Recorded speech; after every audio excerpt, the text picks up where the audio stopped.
Nice. Hey team, welcome back to Dukes on Twitch. Let's just get chat back. Back today with a deck that I really enjoy playing, and that is Green-White Depths. Let's get Brightling out of there. This is obviously a Green-White based deck that has seen a fair amount of play recently, not just because of Modern Horizons 2, but also just before it. I know Lynn Chalice was obviously doing really well with the deck, had a few challenge finishes, and also I believe a Japanese player that I will get the name of later on. But yeah, this deck has obviously got some cool printings in Modern Horizons 2, in Yavimaya Cradle of Growth, which is nice, which makes all our lands forests, which not only makes our mana a little bit better, but also means that we can sack any lands to another Reliquary, which is really cool. And also Endurance. Endurance has probably been the card from Modern Horizons 2 that I've seen the most. It's been played in a lot of Maverick decks, a lot of BANT decks. Really any deck running green is pretty close to playing it. I'm sure there's some exclusions, but Endurance has been pretty phenomenal. Even as the floor ability of just being a 3/4 flash with reach creature has been insane. Which I've really enjoyed in Maverick, especially against Delver, having another way to actually deal with Delver outside of strict removal, and being a Green Suns target is pretty cool as well. This list is just the exact list of... Hey Rick, Rodrigo Tagores. I'll quickly find the lists from Maverick. I had it set up. I believe it is Wara. Let's have a quick look, because I was drafting an article and going over it. Monthly recap. There was a bunch of finishes, and you're going to see it here that the amount of finishes from Green-White Depths was actually insane over March and April. Here, Green-White Depths. Okay, so this is looking at March and April of 2021. So Green-White Depths had a top 8 finish in the challenge through Wara and a 21st place finish. Lynn Chalice had a 12th place finish in a challenge. Phil Lesh had an 8th place finish, a 5-0 league. Rascal had a 5-0 league. Dreadnought had a 5-0 league. Sci-Fi had a 5-0 league. And then Abzan Depths, which technically is this version, seeing that we're playing Plague Engineer, had 11th place Legacy Challenge, a second 11th place Legacy Challenge, a 5-0, a first place through Wara, an 8th place, a 21st place, and a 5-0, and then Lynn Chalice again with a 9th, an 11th, and a 23rd place in a challenge. So this deck is extremely consistent, which I really like. The actual deck itself is very consistent. It's mainly 4-ofs, which with a bunch of 1-ofs for Green Suns, but outside of that, I just really enjoy it. It's a little bit slower than Turbo Depths. You might be familiar with decks like Green-Black Depths, which kind of go all in on the combo, but Green-White Depths is nice because you have kind of the mid-range plan B of just getting some Elvish Reclaimers and other Reliquaries to, optimal threats and attacking with those for the win instead of going through the 2020 line. So you can kind of play the deck in two ways. You can play it as a combo deck with a mid-range backup, or you can play it as a mid-range deck with a combo backup. And I'm a big fan of playing it as a mid-range deck with a combo backup, because sometimes your opponent does start dealing with your threats, and then they run out of resources, and then you have the combo to actually just win on the spot, which is really cool. So thinking of things like Swords to Plowshares, I'm more than happy my opponent spending the first 2 swords they find on my Reclaimer and Knight, and then not having one for the Dark Depths, because it is going to finish the game most likely in one turn. Whereas if I go for the combo first and then rely on little creatures, it's going to be obviously damage over time that's going to have to get there. So this should be pretty fun. I'm a huge fan of the deck, as I said many a times. I also like a little bit of innovation here in the second step, which I have seen has become more regular. But I think because a lot of players who play against Green-Black Depths are so used to just the one step, they find that once it's in play, they're kind of out of bounds with it. So having the second step can really catch opponents off guard, especially those with Swords to Plowshares. So step's going to be really cool. This deck does play Ramanap as well, which does give us some added benefits that you might not see straight away. So things like Bojuka Bog that have an ETB and Step that have an ETB, you can actually get multiple activations off them by wastelanding them putting them in the bin and then recasting them or replaying them from the graveyard, which is cool. So that's something that Green-Black Depths doesn't really have access to, but in the more mid-range deck, like this Green-White Depths, you do have those sort of little tricks which can come up, which is nice. So if you have used both your steps or your bog and you want to use it again, just know that the Wasteland line with Ramanap is definitely something you can achieve. Or something like, maybe you want to Krakus 2 legendary creatures in one turn, you can Krakus 1, Wasteland Krakus, play Krakus, Krakus the other, which I don't think will ever come up, but it's cool to know about. The only card that I thought of in this list that I thought would be pretty cool is Prismatic Ending, mainly because Source to Plowshares obviously gains life, so even if my opponent goes to 21, say if we sawed something like a Delver of Secrets, that is a whole extra turn, so I could see Prismatic Ending being in here, and maybe I will try it over the path, because I do want to change it up a little bit and see how Prismatic Ending goes, because I think the flexibility is huge as well. So let's quickly get those. Hey Mighty Penguin, very cool to see Cradle in your hands. That's always the big one to get, so that's very cool. Hey Eli, welcome. I hope you're well. Yeah, the Dragon's probably the big one out of Delver. I might even, yeah, we'll see how this goes, and if we play a second league, we might change it up and see how we want to use the slots for Part 2 Exile, and see how those go. Because yeah, Dragon's been a bit of an issue for me out of Maverick. You really have to have the Source to Plowshares for it. Depths League, nice. Nice. Nice. Let's get this guy up. There we go. Score can be a little bit bigger. Nice. I hope you're all doing well. Thanks for tuning in. If you do want to catch some really good content, you should check out the Dark Depths podcast with Lynn Chalice talking about Green-White Depths, which is really cool. Answers a lot of questions from other players. Obviously, Michael Mapson and Billy are pretty well adapted to depth strategies.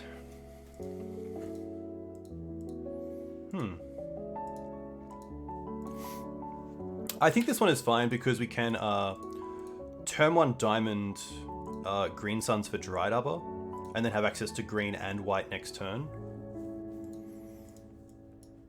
I think I kind of want to pitch the Wasteland as well, because having the Thespian Stage and Dark Depths with 2 mana already is pretty sweet.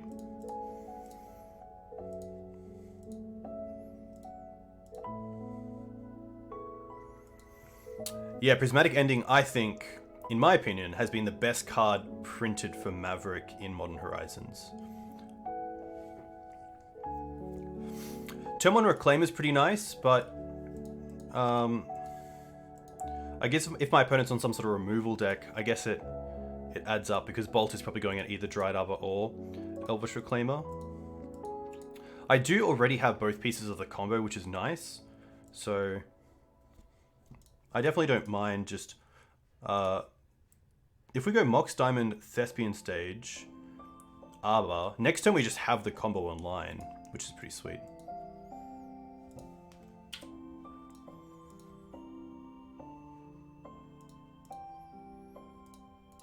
So we'll cast Mox, pitch the Wasteland. I'll play the stage, and then we can Green Suns for Arbor.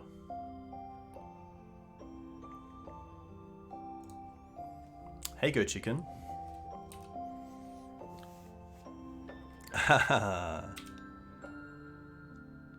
Hey, Eli, what are you testing out in Goblins recently? I'm sure you're checking out the new Noble Hierarch, which looks really cool. Opponent chose to shuffle, which is pretty great for us. I think here I'm happy just to main phase Dark Depths. Snow-Covered Island makes me think this is going to be a BANT deck. I can't really play around Swords to Plowshares unless I go for Knight this turn and then combo the following turn with Step back up.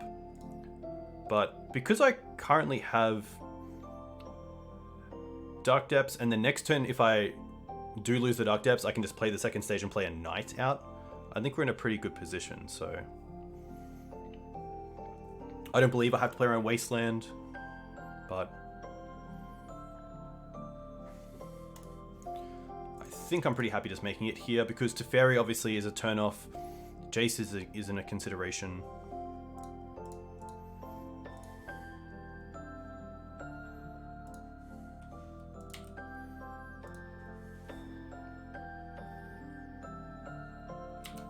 They did shuffle the Ponder, so they're obviously looking for Swords to Plowshares, so that makes me think that they don't have an answer in hand.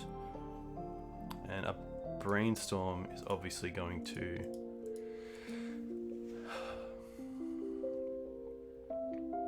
Nice, okay, well, that's a pretty good start to the league. The Snow-Covered Island's interesting. I'm going to put them on like a BANT deck, so I think I'm pretty happy against any blue deck to bring in the 2 Thalias. I probably don't mind the chokes either, but I probably don't want all 4. I'm also probably pretty happy just to sideboard pretty lightly. It could just be Delver, yeah. I don't mind something like 2 choke, 2 Delver. 2 choke, 2 Thalia. I'm not sure if this is a matchup where I like the Mox Diamond. One thing I can definitely put a lot more time into learning is how to sideboard with Mox Diamond and when to take out Mox Diamond. Hey Rick, too kind, too kind. Hey Clubster, welcome. Kind of starting early, actually probably about 2 hours behind my usual start, but I kind of like Knight of Autumn as just a catch-all in case this is some sort of BANT deck and they have like Back to Basics. It's a card that is pretty annoying. I could see Crop coming down against the blue deck. The nice thing about this deck is that with Crop Rotation, obviously it's a blowout if it does get dazed or something, but having Flagstones in the deck means that if you sacrifice Flagstones, you're going to get a land back anyway, so it's not always a 2-for-1 or a pretty bad situation with counter magic. Maybe it's just all...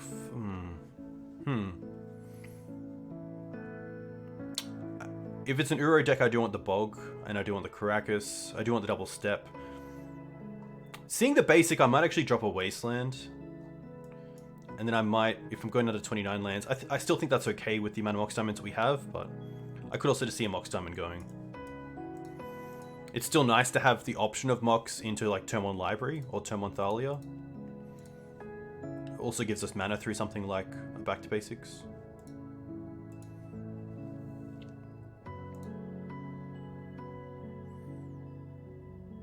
And I do like Mox on the draw, especially if we can get in front of our opponent.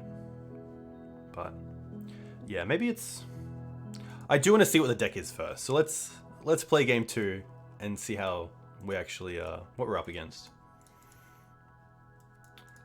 This is actually pretty nice. So I mean, it's turn 2 Library. We can even go for a turn 1 Dried Arbor, which is pretty sweet if I want to, or I can keep this back for something like an Elvish Reclaimer.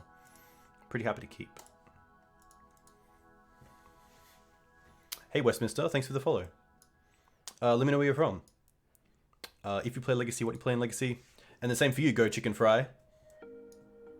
I'm a chicken fan, so you're very welcomed in chat. Trop, okay. Abundant Harvest, okay. So this makes me think it is some sort of like BANT control deck, a little bit like what Arnzi's been playing. Yeah, Narset Uro, cool. Swords.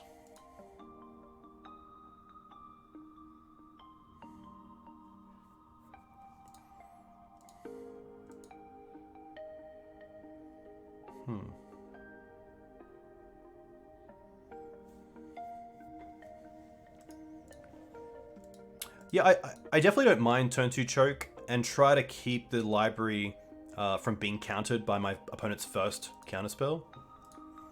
So I think we will just go, yeah. Go for broke, go for choke.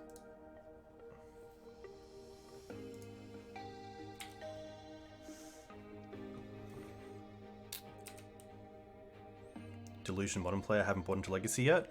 Nice. We should definitely check out your local scene because you could have a few players who might have spare decks, which is always nice. You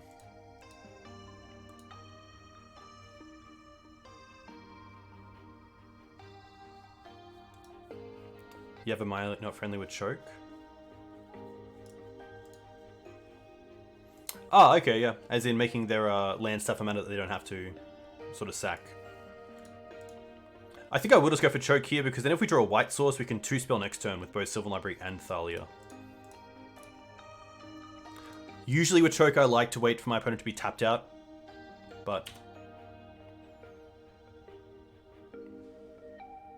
I do like at least putting some sort of pressure on my opponent.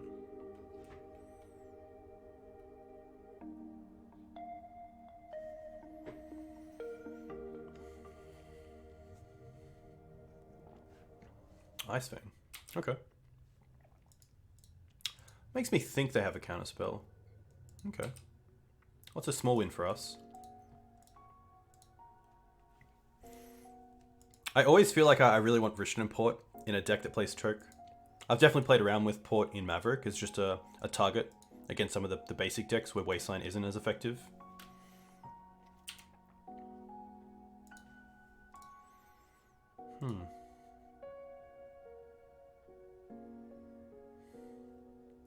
Let's have a quick look. I don't mind just trying to land a library here. I think that's pretty strong.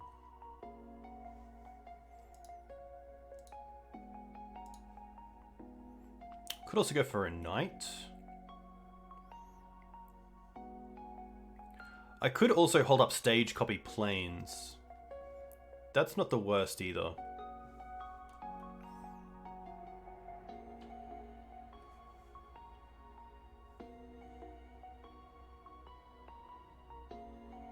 They didn't have a counter last turn for choke. We know that they went for... I'm not sure if they have Narset or not. I guess if they have Narset, it's not the worst because they have... we have the choke out. So you have to have like end step removal for choke and then something else. Yeah, I think they have a good chance of reclaim of swords as well, but I don't mind at least trying to go for something like... I guess actually going for Sylvan Safekeeper is nice because that gives us some sort of protection against Swords to Plowshares. And we also have this Yavimaya in hand that isn't doing a whole lot. Yeah, Counterspell in Modern's very interesting. Obviously a lot of blue decks are going to love that, but...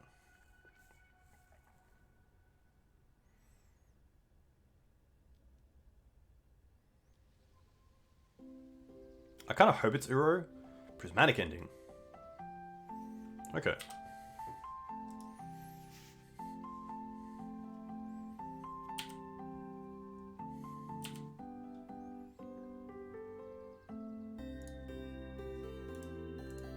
Wasteland's pretty nice. We don't get a shuffle effect here, so I don't mind at least paying 4. But I think I'll put the step back as a target for something and just pay for the flagstones.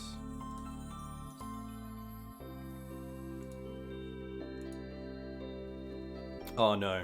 Oh no. Well, this is definitely a bug with Sylvan Library that I've interacted with once before.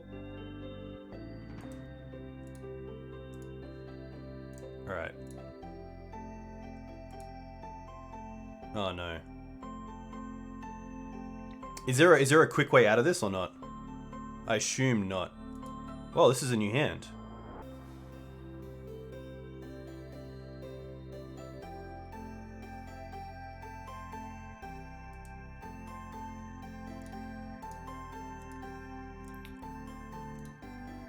You have to reset all your stops?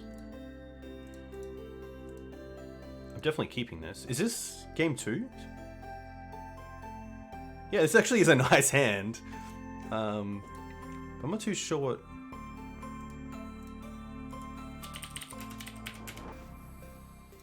what's happening here. Are we just playing out a normal game?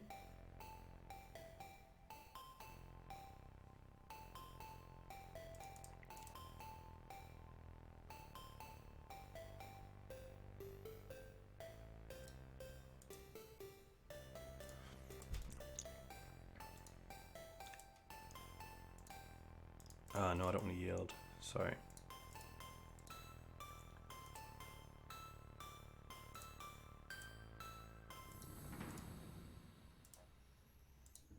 Is there an easy way to just turn off all and then restart? Turn off auto yields. Okay.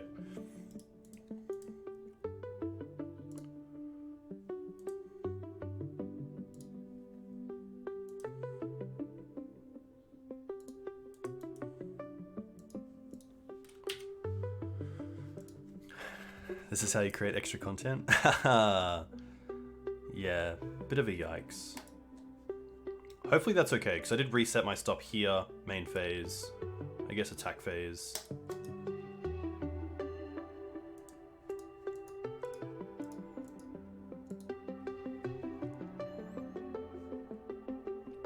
Lock on right side.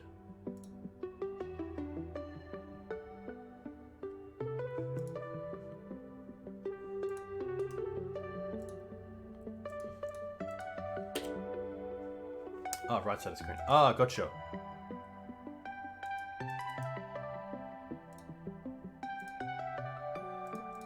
So I assume I just lock it. I don't want to go to my turn if it is just going to skip through. Ah, okay, so I can do the... Oh! I do want to stop.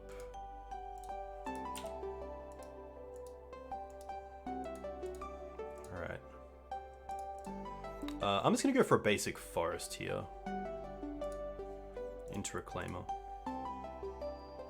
So click unlock, then you can just click on the stop arrows to toggle them on and off. Ah, cool, okay, so...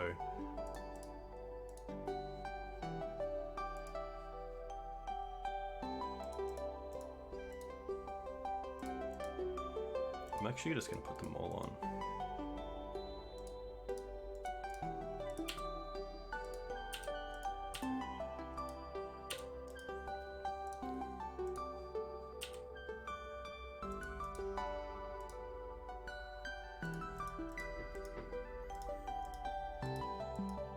That's fine.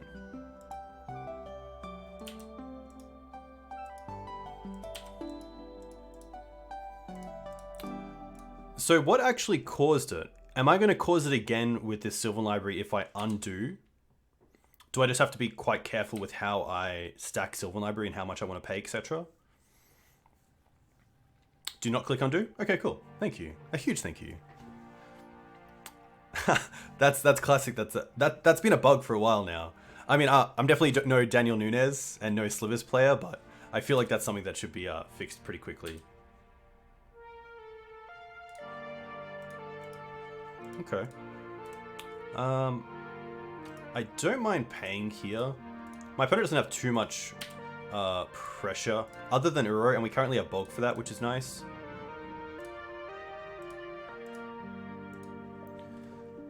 There is a world where I could also just play it a little bit slow and hold up crop rotation to have step. Which is pretty nice here because we have the flagstones already to sacrifice and just make sure that a counter spell on crop rotation isn't going to blow us out.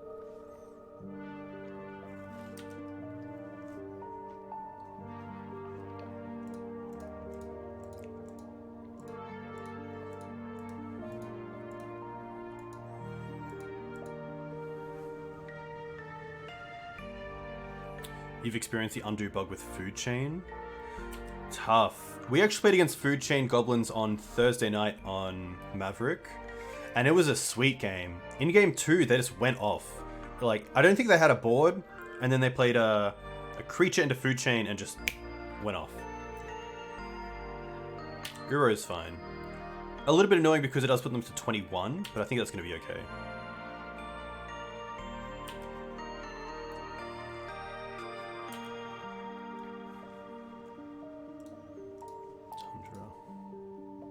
Okay. Lands and mana dogs? Okay, cool. That's really good to know. A huge thank you, Eli. Too kind. Yeah, pretty crazy. But really cool. Goblins, sort of normal goblins, obliterated us in match 3. A lot of stages. Okay, put on top. Put on top.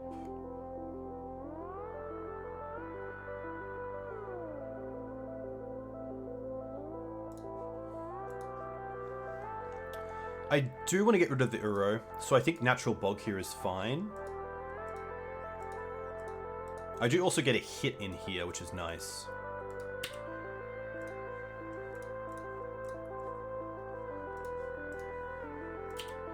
Just to put them down enough. And then I can also hold up Crop, which is pretty cool. I could also take them off double white.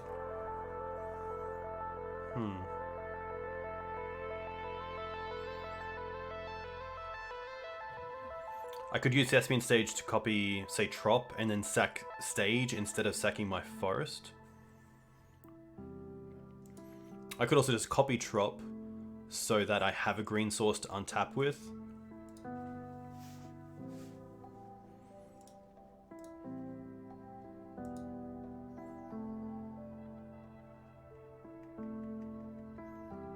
A lot of decisions.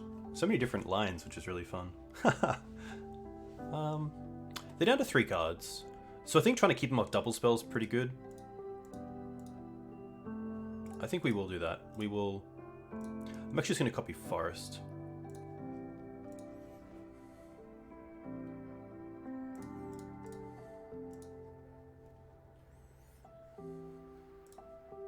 Take them off the Tundra.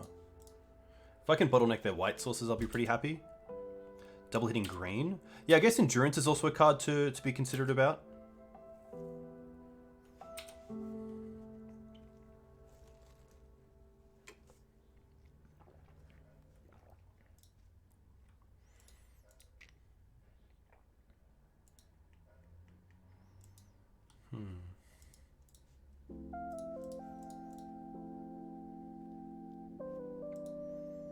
Ice Fang's okay. Teferi's pretty good.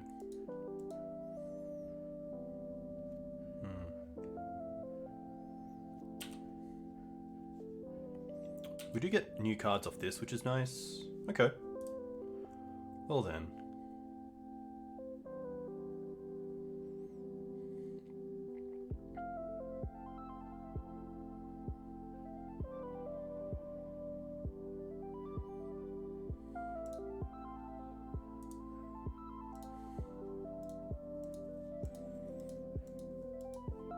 I can't hold up Crop due to Teferi, which is a little bit annoying. But I don't mind just playing Dark Depths here. And just holding up the combo. And then we have Swords to Plowshares or Crop Rotation to get through.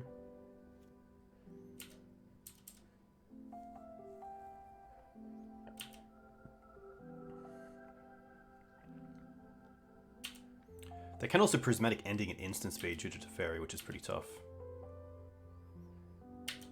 They don't attack. Okay. I'm pretty happy to be aggressive here.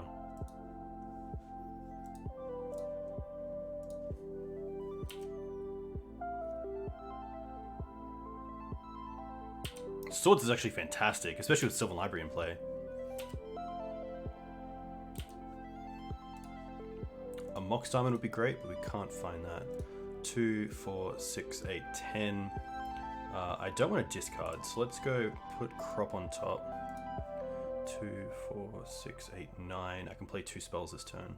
Or I land in a spell, so might as well pay. Cradle. Knight. Hey Racket, welcome.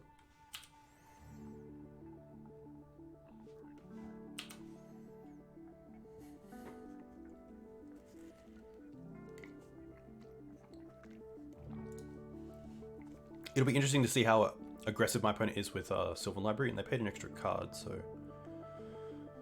sure.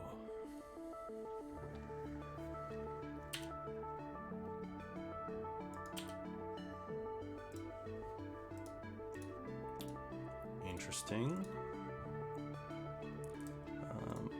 put on top 2, 4, 6, 8, 9.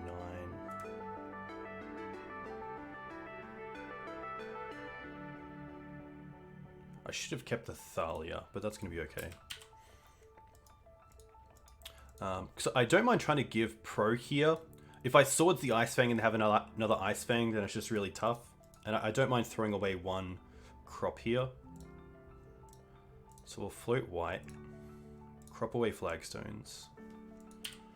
I'm going to give Pro green because that also plays around endurance.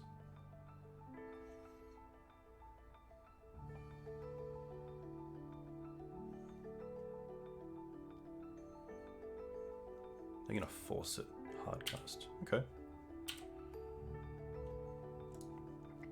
We get a land back, which is nice.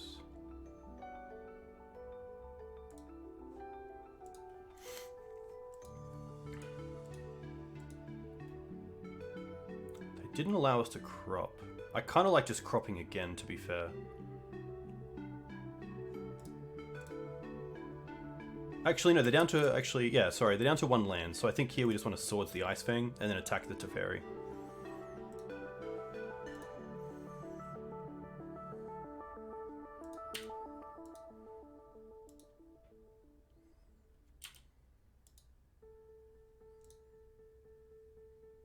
Brainstorm in response? Fluster. Nuts. Okay.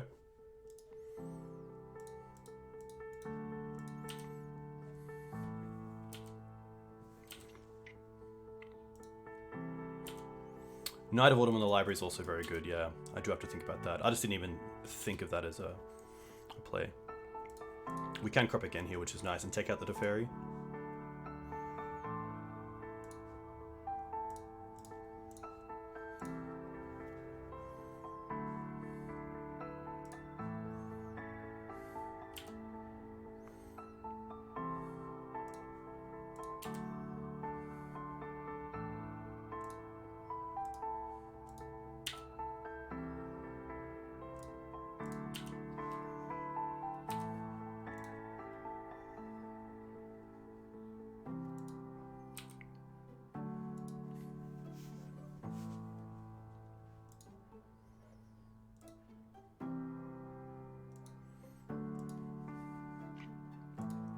Next turn we can also double spell and we can hold up Dark Depths thanks to Yavimaya. So we can hold up Dark Depths, Step, and Stage, and then with these 3 manas, this 3 mana, we can play Knight of Autumn to take out the Sylvan Library.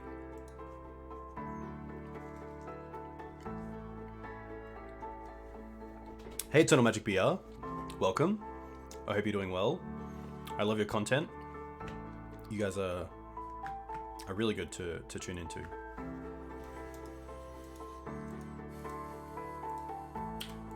Interesting. End step Brainstorm but do nothing.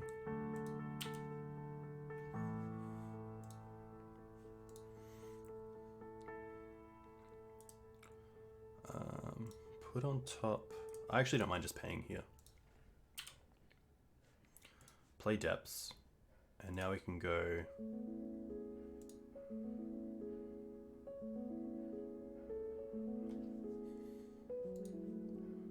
One, 2, sack step.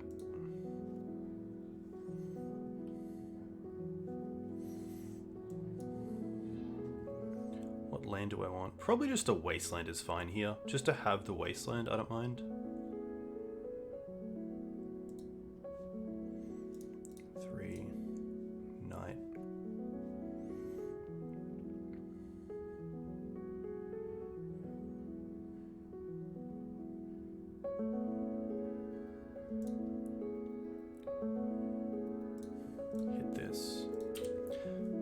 Yeah, I'm definitely sensing Terminus as well with that end step Brainstorm, so I'm happy just to pass with Dark Depths up.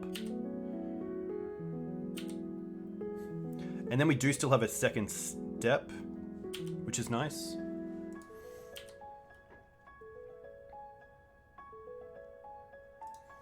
They're going to end step Brainstorm. Okay. Can't do much here anyway.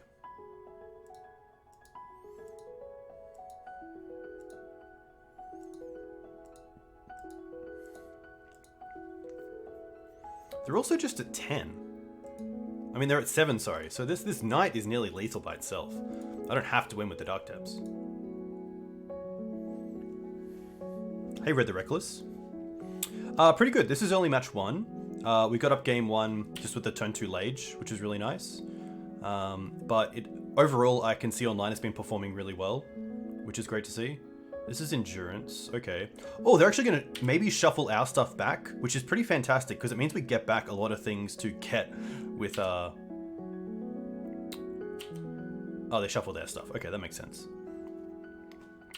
I guess they want the... Oh, it's not a shuffle either. It just puts it on the bottom.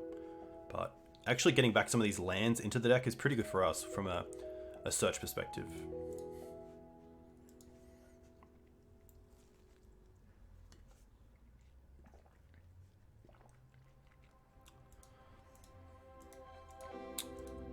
Teferi's going to be fine. Teferi kind of has to bounce the knight. Yeah, okay.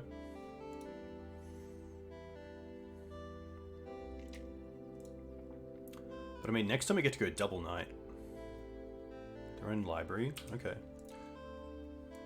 Oh, we have 4 knights as well. I currently have a bingo card running around that I do want to hit at some point.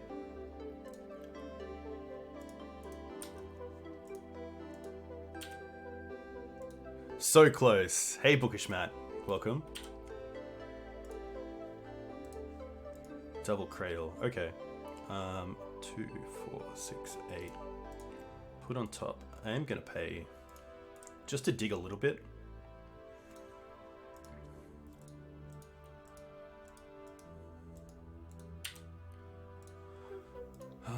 One, 2, 3. Knight.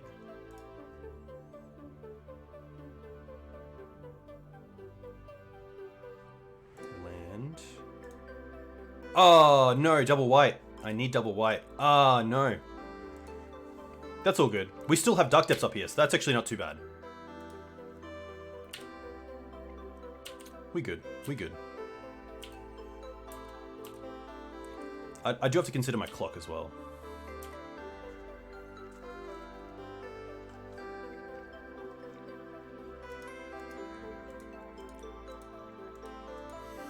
I don't think I'll make this depth end of turn either. I'd rather try to untap with Knight. Yeah, Copying Plains is actually a really good one. I actually like that a lot, Eli, because I'm definitely not making the 2020 this turn. So I do like using Stage to copy the planes. Nice little find.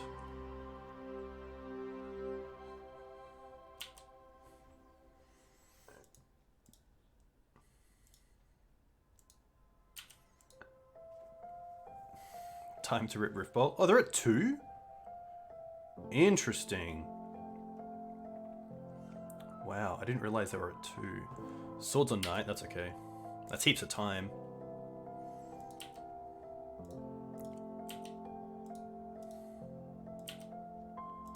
Alright.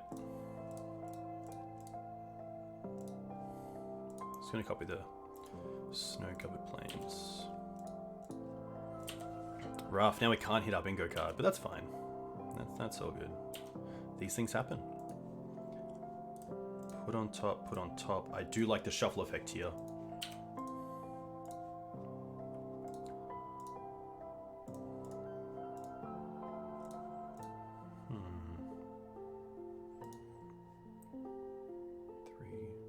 I actually have the Wasteland open as well, so I can actually play around Hardcast Force here, because I can hit Trop, which is their second blue source. They're gonna float. They're gonna float a blue, cool. We can pass to second main.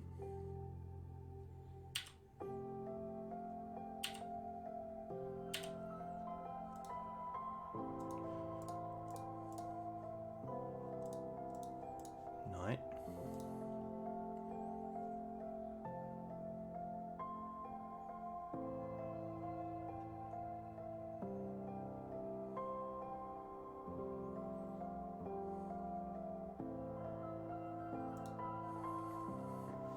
Brainstorming response. Cool. Cool, cool, cool.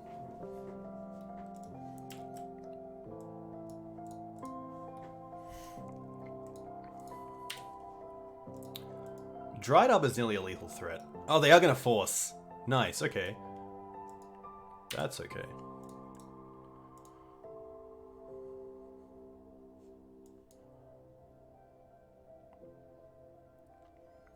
I'll just get planes. Haha. Maybe the Wasteland line wasn't that great. Maybe what I should have done is just held up the fetch land for Dried Arbor.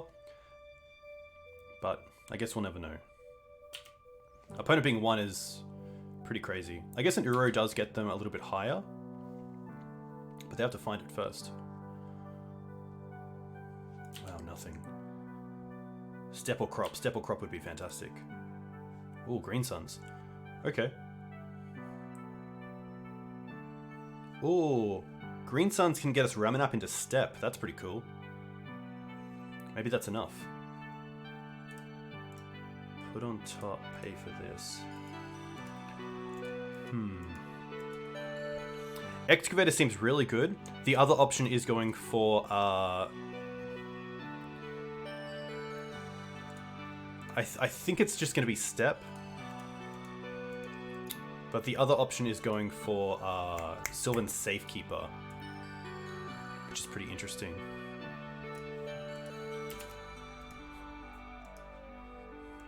I guess I can't really play around Terminus. I guess I could by playing out Thalia first.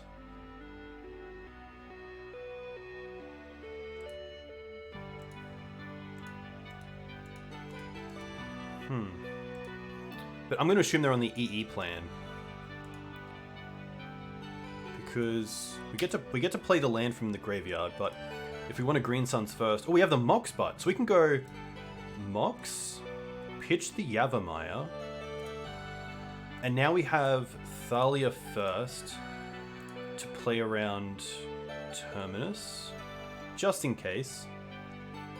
And now we can go 1, 2, 3, 4. Green Suns for 3, and then Thalia attacks.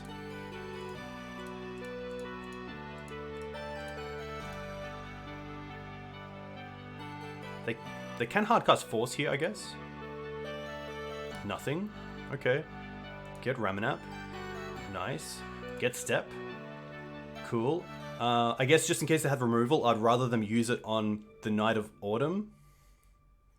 But then they can Swords their own creature to win. Or to stay alive. That's not the greatest either. Maybe I will just put it on the Night.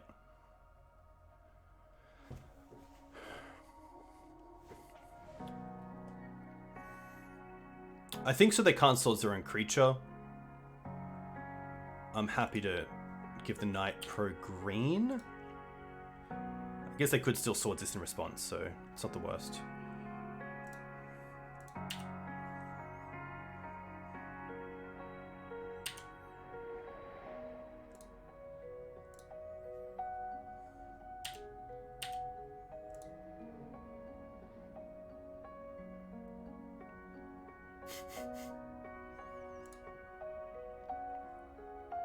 Oh, they're going to try to draw a card here. Maybe Terminus?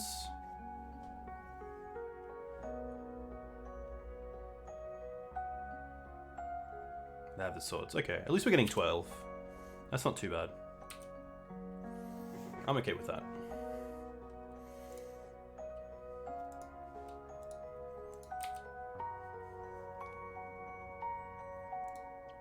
Yeah, I think going for the Knight there is probably just correct. I think I just overthought with the Knight of the Reliquary. Yeah. Hey Ben, welcome. Currently in game 2 against BANT Control.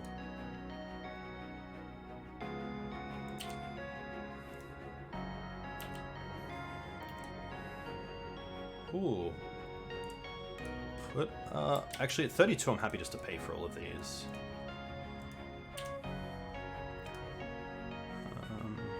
I'm going to get Wasteland back and start taking them off green.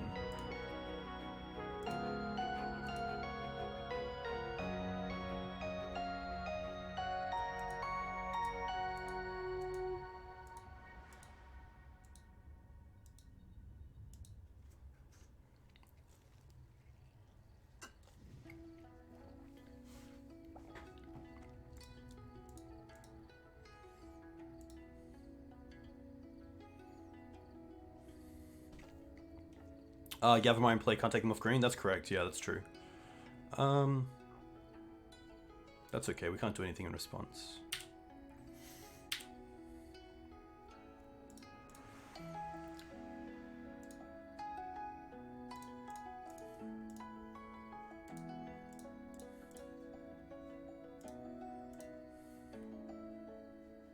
It's one more. That's fine.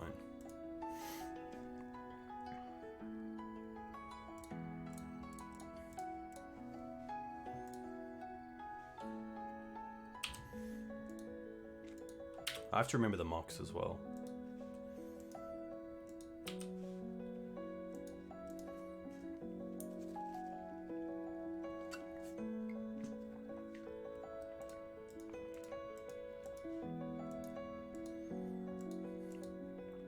One reason I also wanted to make the stage copy of just the basic planes instead of a Tundra is that Choke can then actually hit us as well.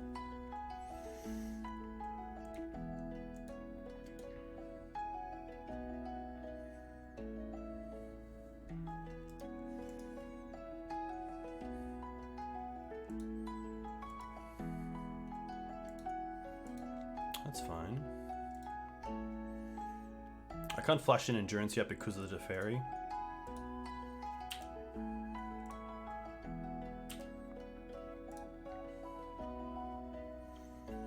Swords is pretty nice.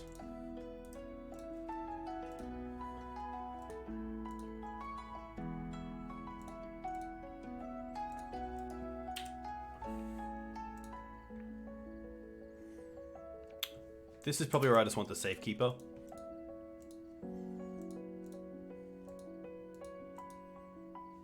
Yeah.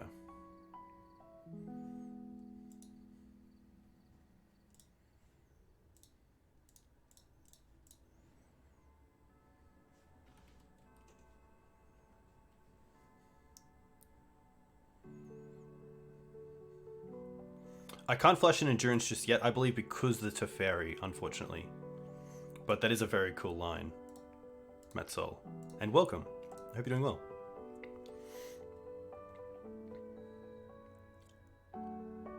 Opponent can't force here, which is fantastic, because they can't pay for Thalia and they can't, of course, pitch a card.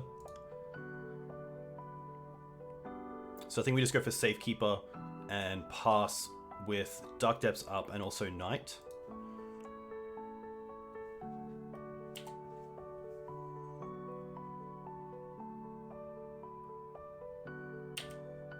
And I believe I still have a step in the deck. Because there's 2 copies.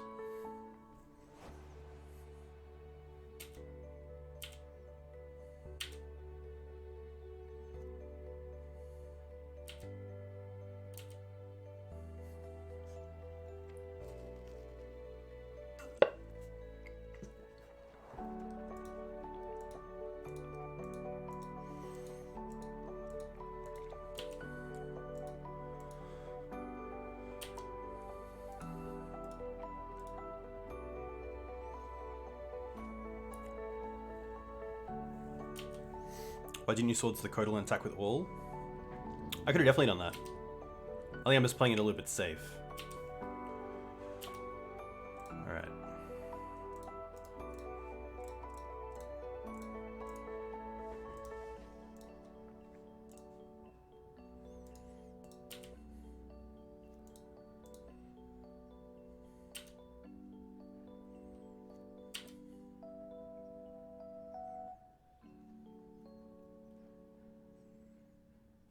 Nice. They must just know that we have the second step, which is pretty good. I guess they also knew that we could just attack with everything, which I wouldn't say no to, especially seeing that damage all happens together other than Thalia, so... some little tweaks that I can definitely work on, but thankfully to get up, it's pretty good. Sword Splash as decks can be a little bit tough, so... Nice. Good start. That was a long one, and probably a long one that didn't have to be a long one, but... Oh, I just realized chat isn't there. Sorry guys, there you go. Yeah, library drew a lot of cards. I'm going to mull this. It's a very slow hand until turn 3. We have one side of the combo, but these in our hand as well aren't that great. So I'm going to mulligan this. This is actually pretty nice. We get to keep because we can drop the step, which is great to have in the deck for things like Knight, Reclaimer, Crop Rotation. Turn 1 we have Swords up, and then turn 2 we have Library to recuperate from the life, the mulligan. And then we also have a nice threat in Knight and one piece of the combo in Dark Depth, so I couldn't really ask for a better 6. I'm just going to start on Plains as well, so we can get Wastelanded.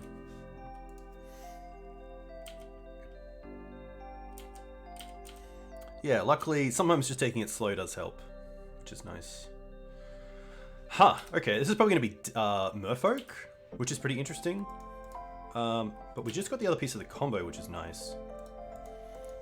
I guess the upside of playing Savannah turn 1 is that we could have gone Thespian Stage into Sylvan Library, and then if we drew a Mox Diamond off the library, we can then play Dark Depths and have the combo up as early as turn 3.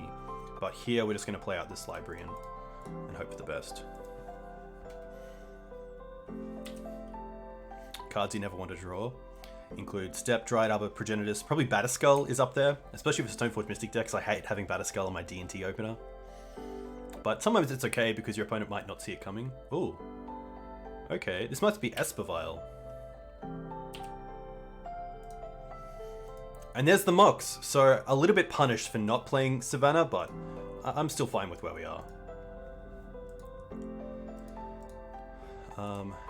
I am just going to pay 8 here as well. A little bit aggressive, but I think that's okay. And I'm pretty happy to go Stage into Knight, and then next turn we can hold up Dark Depth. So let's actually go Mox as well, pitching Forest.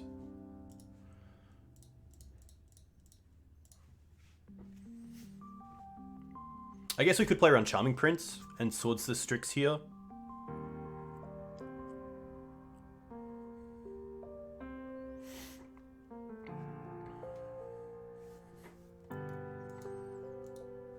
I also just get to hold up Dark Depths next turn and Swords, which is kind of nice. Siege Gang Commander? Nice. I love the old school art. That's one of my favorite Goblin arts for sure. Yeah, I'm not gonna use the sword now.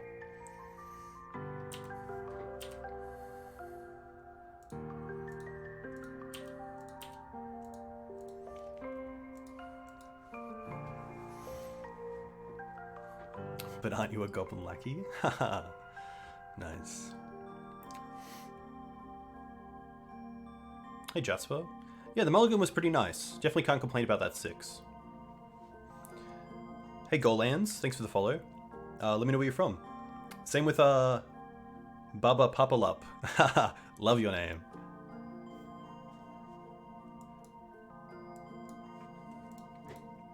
Third land for Esper Vial is pretty huge. They can also just get basics here if there is a Plains. Yeah, okay. Recruiter, nice. Wonder what they go and get here. Probably Charming Prince from Canada, stuck being polite and stuff. I'm sorry. I'm sorry about that. It must be really tough. The nice thing about having Sword still is that we do just have a pretty nice out to any sort of flicker effects on Strix or Recruiter. They get another Strix. Okay. Well, thankfully Step plays around both Strixes, so not too unhappy about that. So Esper Vial, I believe, usually plays 1 Caracas and maybe 3 Wasteland with a 4th on the board. Crop's pretty sweet. Okay.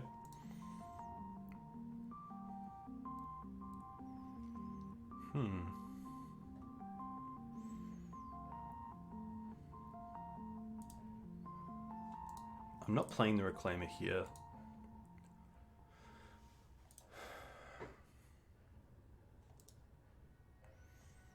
Do I need the Crop? Any split second cards still being played in Legacy, by the way?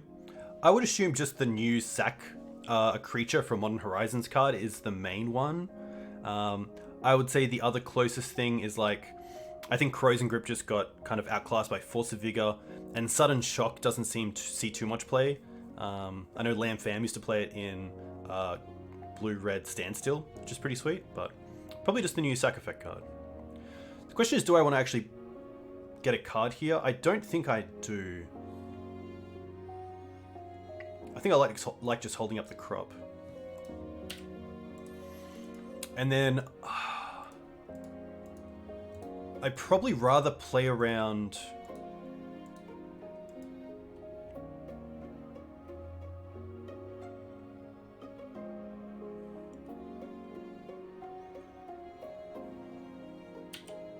I think I make it this turn.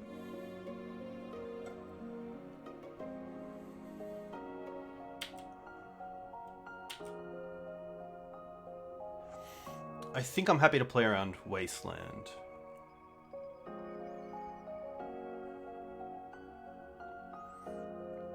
Yeah, Wipe Away is a really good suggestion as well. But yeah, Sublime Epiphany is really good. Okay, so let's have a little think. So we can.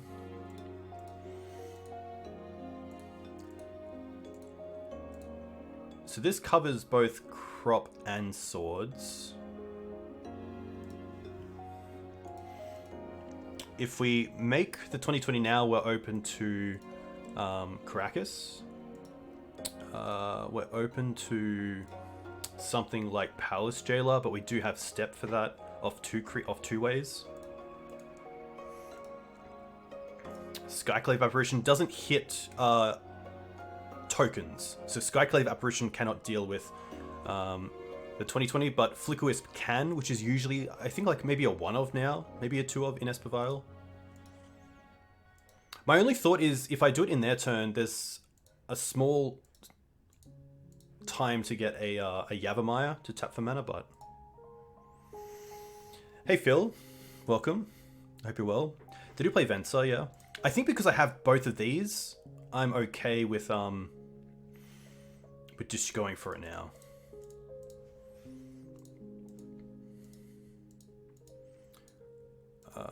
Choose this one because it has no counters on it. Get the 2020, and now we pass with both Step Up and Swords. Just in case my opponent goes like Soul Herder. Strix is fine. And this is a great situation where we want double Step in the deck because we can use 1 on removal and then 1 to get through the Strixes.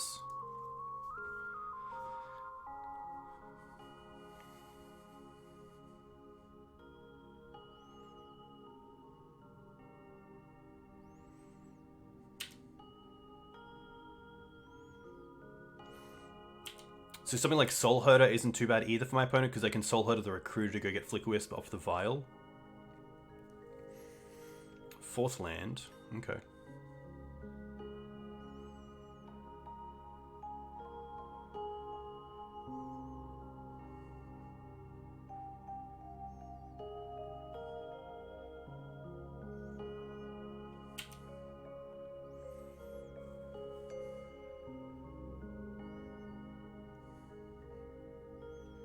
Okay.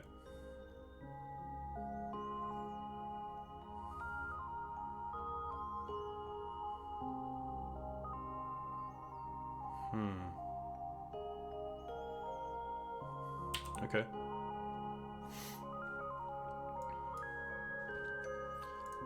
So now we sack the plains.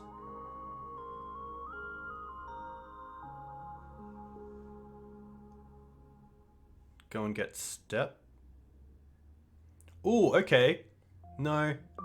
I was gonna say I could Step first for white, but then they can just do any white stuff in their turn, in my turn anyway, so there's no point going for white first to catch my opponent, to turn off Swords, Plowshares, and Flicker Wisp, and then use the other crop for blue.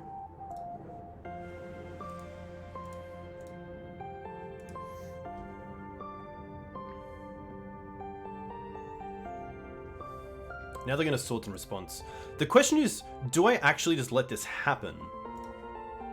Gain the 20 life, and then just start using the library a bunch?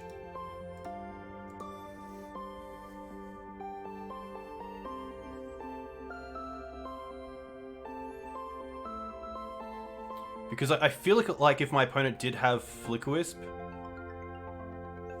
I mean, to be fair, we're not getting through the Strixes anytime soon either, so... if we fight here, we're using the other crop, which gets through the Strixes, and then we have to draw like the other Swords to Plowshares to get through these. Fight it. Okay, so let's say we fight it and we win. So we lose the step, go get another step, give pro white. We untap. We can swords one Strix, we can't swords the other.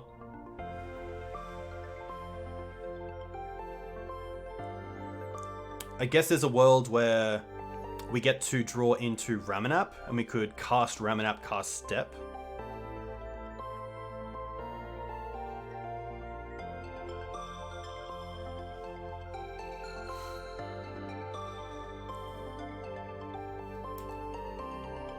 There's one more step in the deck. I'm gonna take a little snoz. This is pretty interesting. What would you do? Okay, I'm gonna go with chat. I'm here to play for chat, so we'll go for this. Hey Mox, thanks for the follow. Let me know where you're from. If you play Legacy, what you play in Legacy.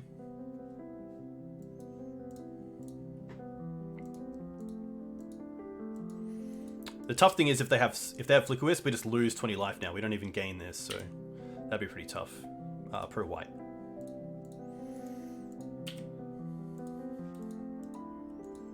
I guess we could also find Knight of Autumn and a land to deal with one Strix as an artifact and then the other Strix.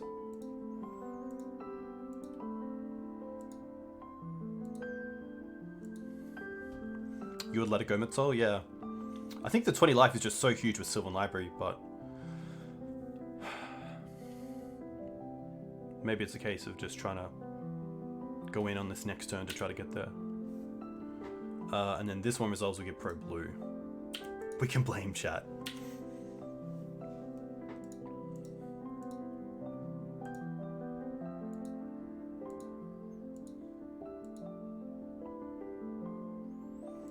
I guess we could also...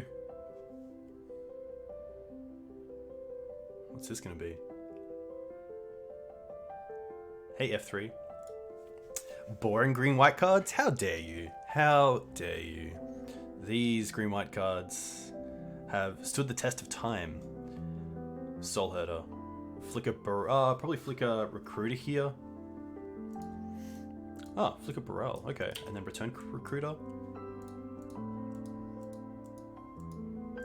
Ah, return the Mage. Okay. Come on, Swords. Swords one time. Ah, so close. I think we just lose here.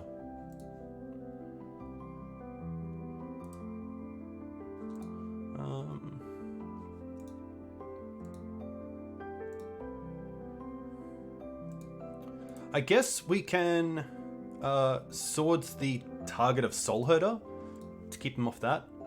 So I am actually going to pay here just to dig a little bit.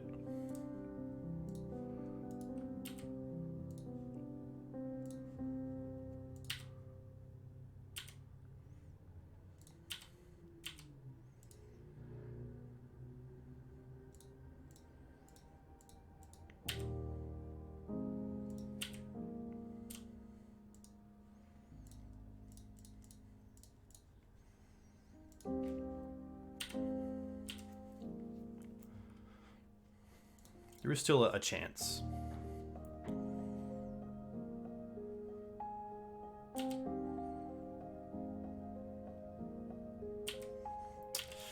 Vial to 4 is tough. That means they either have Palace Jail or Avenza. Palace Jailer, yeah.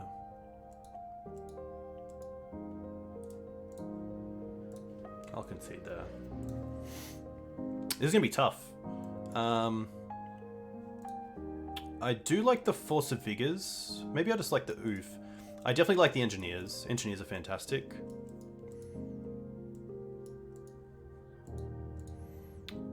I do like some number of these.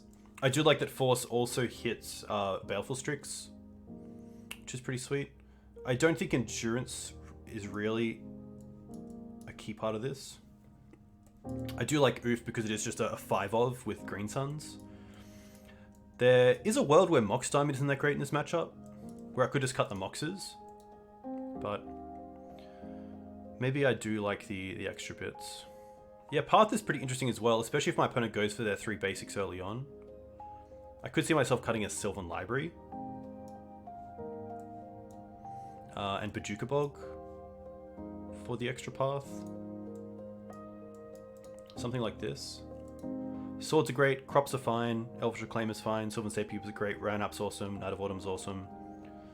Yeah, I think something like this. I don't think I will bring in Choke.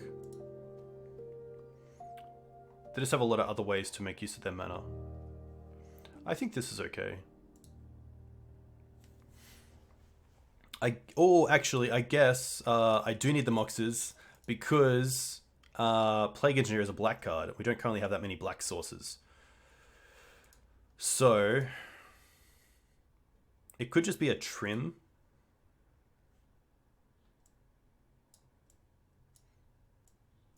Of like just 3 pieces of the combo.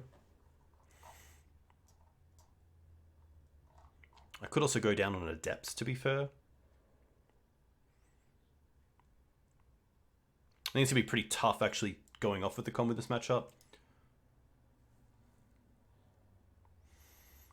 They do have some, yeah. Maybe I could drop down to like 2 Crops and 1 Dark Depths. I actually don't mind that. That's pretty nice.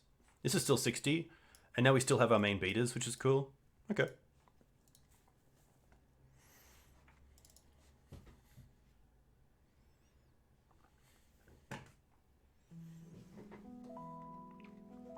Yeah, they have a lot of interaction with the deck, and just yeah, the amount of like 2-for-1s they have is really nice, but it's always nice for a challenge.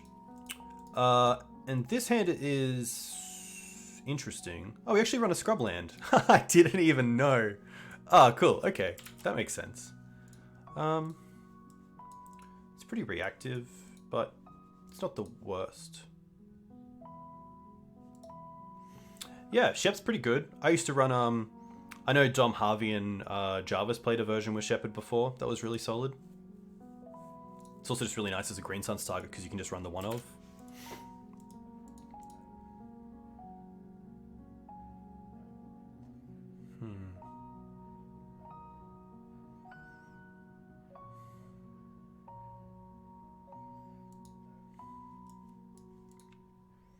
I think I'm okay with this hand.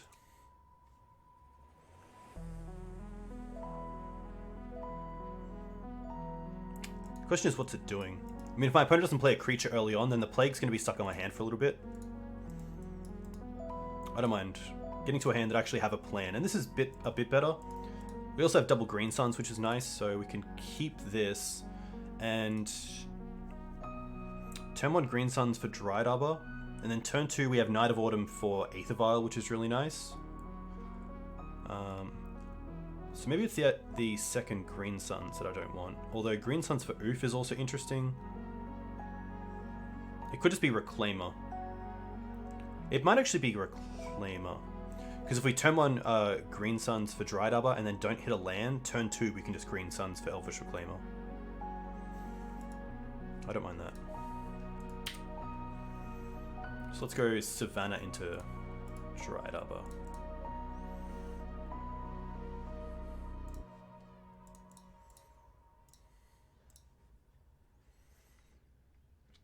This can be a little bit tough if they have like a Swords to Plowshares for the Dried Arbor here, but I'm going to assume my opponent might keep their removal spells for actual threats.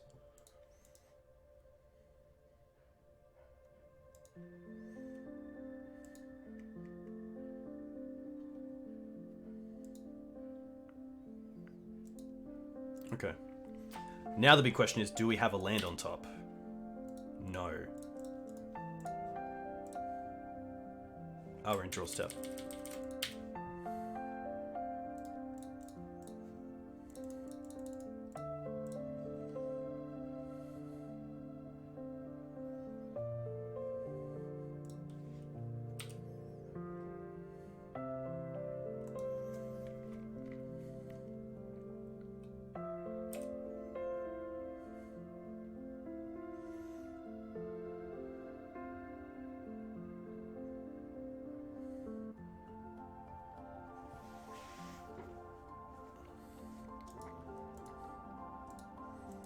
kind of hope they go after the Reclaimer here, if they do have Swords to Plowshares, or Prismatic. Okay.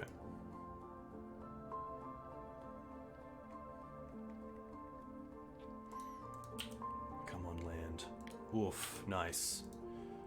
That's pretty huge, because taking them off this Vial is going to be really nice if I do get the chance here.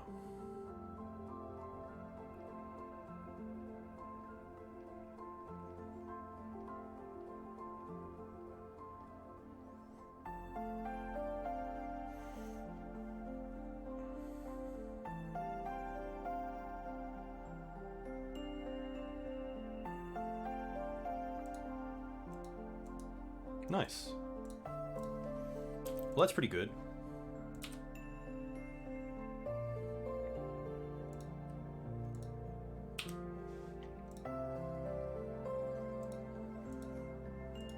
Just a pass.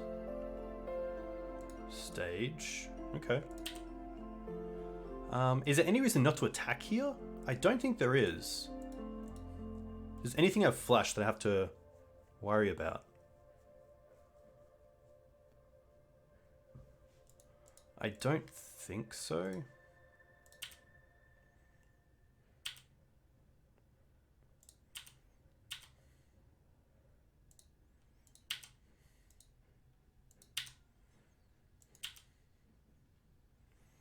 Could have actually attacked with both creatures because I can't keep up both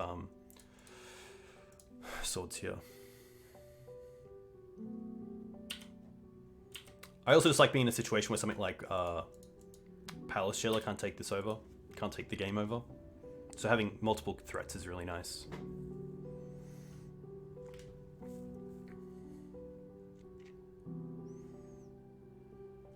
Next turn I also get to Green Suns for Sylvan Safekeeper and hold up Dark Depths, if this knight survives. Yeah, it's really cool. I do like that the Green-White Depths obviously has a pretty good backup plan of just beat. Skyclave, sure.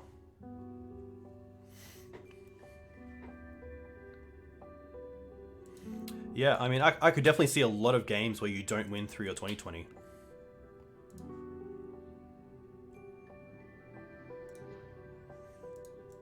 Guess we get a free attack here.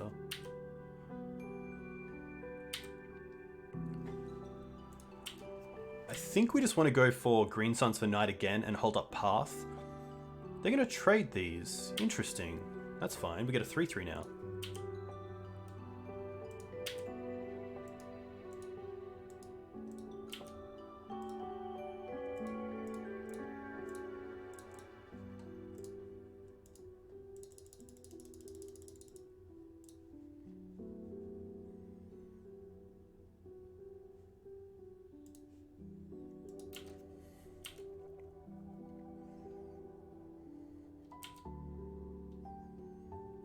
Yeah, I'm not sure if they were worried about us having ways to flicker the Knight of Autumn, or if they have like a Fatal Push. Swords, okay. Maybe they're trying to get in a situation where they can play Palace Jailer and just make sure we don't have multiple threats on board.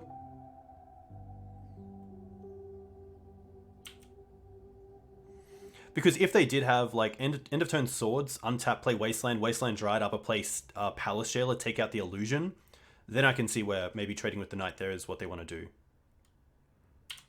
Strix is fine.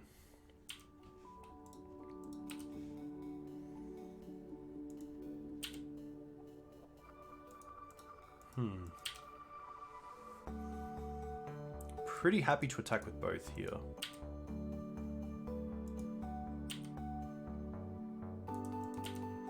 I'm also going to hold up like I have crop rotation instead of playing out anything.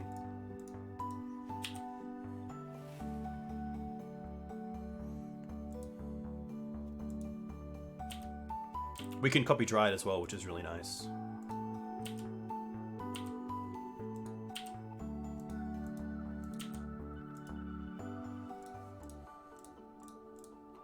Get those beats on.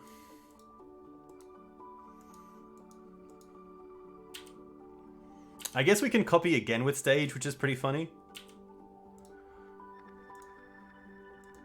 Can we go triple arbor? I think we can. Triple Arbor should be on the, it should be on the, where is it? It should be on the bingo card. Opponent does have 4 cards, so surely they have something here. A Plague Engineer would be brutal. Especially Recruiter into Plague Engineer. Wow. They skipped. Alright. Let's do this. Yes! Ooh, okay.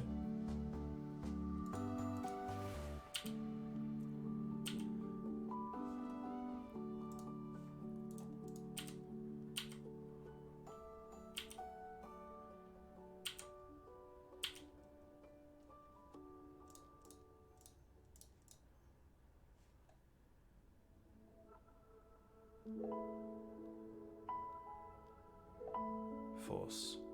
Okay.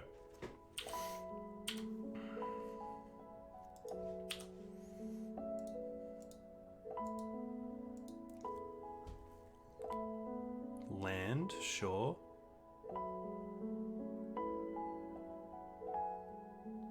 Yeah, they probably have at least some amount of spells that just... No. No! No! No! Ugh. Rough. So good. I actually don't care about that. Let's just pass here.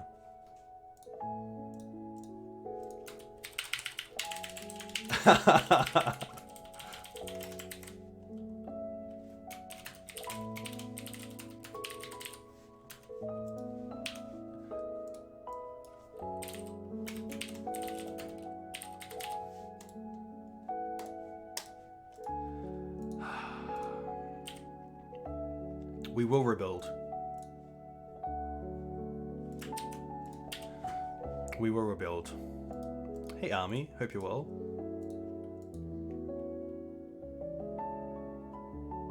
Okay.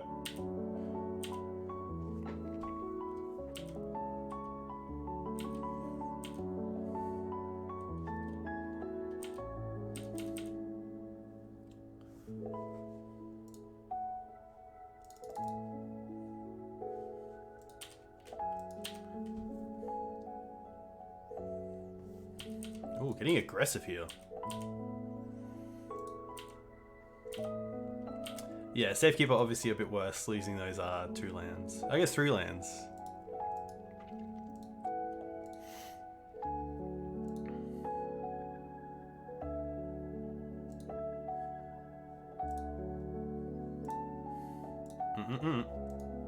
Probably should have sacked the Yavimaya, to be fair.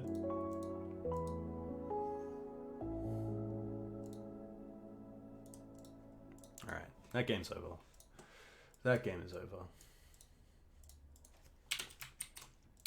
Tough. Real tough one. Maybe a match where an extra... something like the old school builds of like Giver of Runes or Mother of Runes would be okay.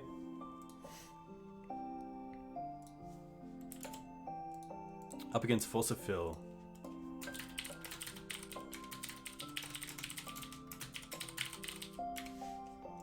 This is a sweet hand. Pretty happy to keep this. 1 piece of the combo. We have Acceleration in Mox Diamond. We have Removal in Swords. We have some interaction in Endurance and also Reclaimer. So, what it do, baby?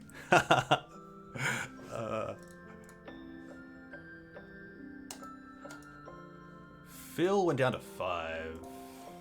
Too kind, Phil. Too kind. Scalding Tarn. Island. What? Phil with an island into Ponder? This is very off-brand for Phil. What's your game, Phil? What are you playing at? Chose to not shuffle. Okay. Flagstones is really nice with Reclaimer. I'm not sure if I'm supposed to play around days here, but I might as well. So let's go Flagstones into Mox. Pitch the Scrubland. and then play Reclaimer.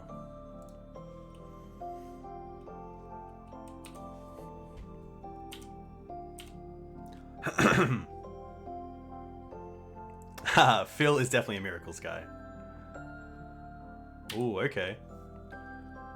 Interesting. So I think I'm actually happy just to keep playing around days here. Oh, it actually... Oh, it has haste? Oh, I didn't see that happening. Okay, let's swords first.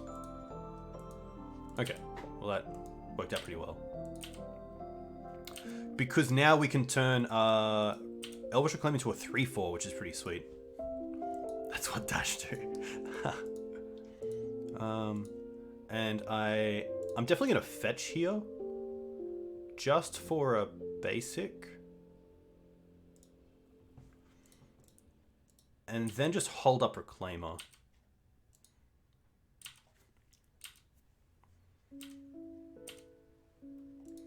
Because I wanted to fetch there because sacking the land here is part of the cost. So no matter what, my opponent can't bolt this and come out on top. So at least here, I'm not in a situation where they can just...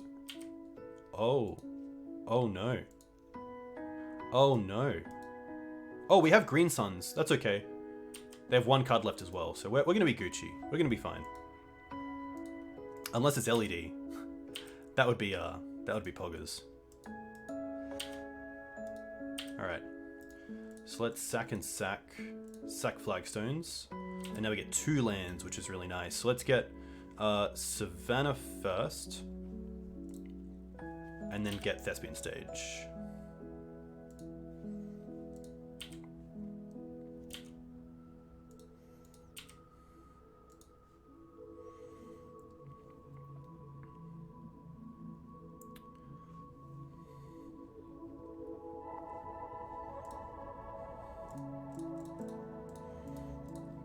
I think here I'm going to Green Suns for Night of Autumn and hit the Grindstone because we have more outs to the Painter Servant.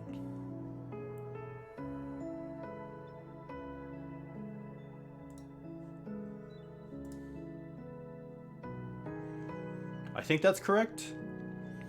Yeah, because if we get rid of the Painter Servant here,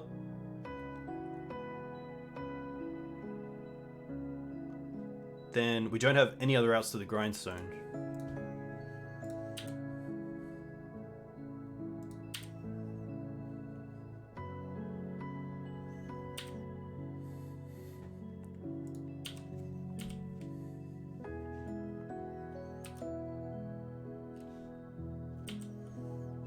Alright, Phil, what do you got?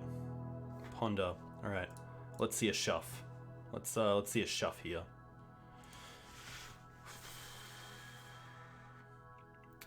He's taking his time, so I feel like we're not seeing a shuff. Kite Self Rebooter as a goblin? That would be very cool. That'd be very sweet. I want to see Plague Engineer as a Green Sun's target for 2 mana, and it gives -3/-3 to all creatures that your opponents control of that type. I think that would be pretty fair. And it would cost a green and 1. Or, if your opponent has cast 3 creatures in the same turn of the same tribe, you can cast it for free with Flash.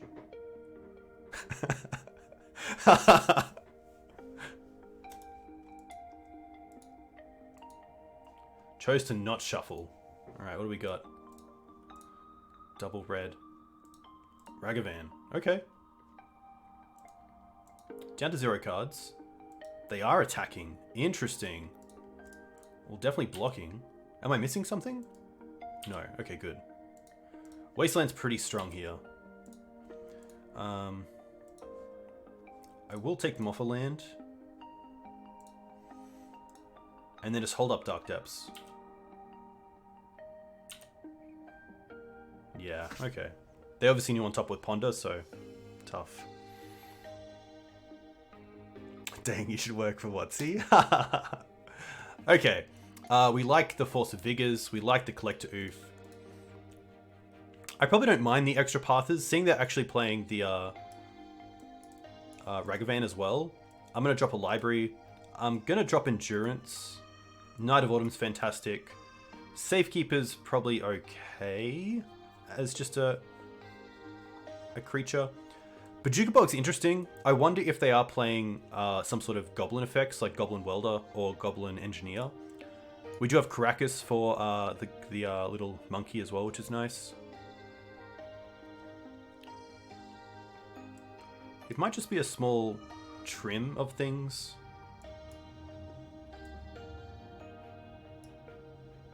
Endurance buys an extra turn.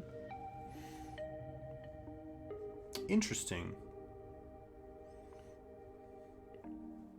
I think I would rather just trade the endurance for something that can actually keep my opponent from actually going off. 61. Might just be a step. It could be a Yavimaya. Yeah. How does Yavimaya interact with Blood Moon? Does it matter which comes down first? I assume not. I assume this just comes into play as a mountain, and then that's it. See how this goes. 61 to make milling out harder. I don't mind this. This is a turn 1 library. And also path, so... Had some interaction, which is nice. Wasteland's also really strong. Alright. Obviously not great if we draw a Collect Oof, which we could actually go for right here, but... let's go... I guess just Plains into Mox. Pitching Wasteland. I could see where Wasteland's better.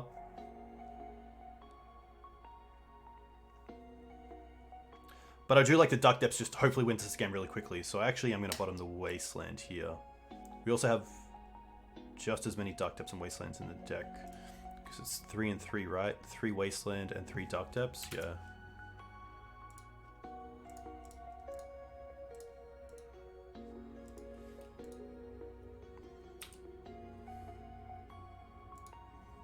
I guess I could play the Mox pitching Dark Depths to hold up Path for the little 1 mana dude, but I assume he would have played it turn 1 if they had it.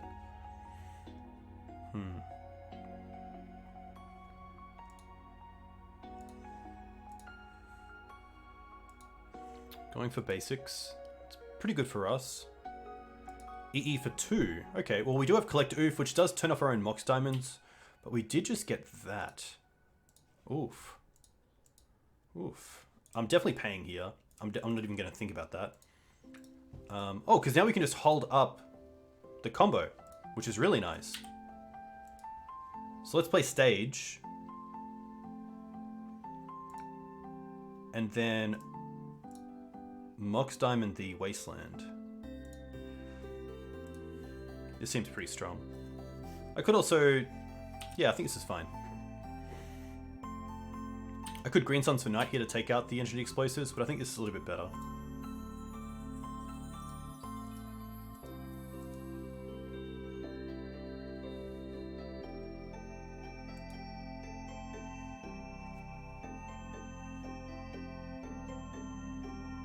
I do like Phil's choice of basics as well. I feel like there's a little bit of time that's been put towards this, and I really enjoy that. Recruiter. Okay. I'm going to assume they're not getting a blue creature, but seeing as they're tapped out here, I'm pretty happy just to crop now. Just in case they do get a blue creature and then have Force in hand.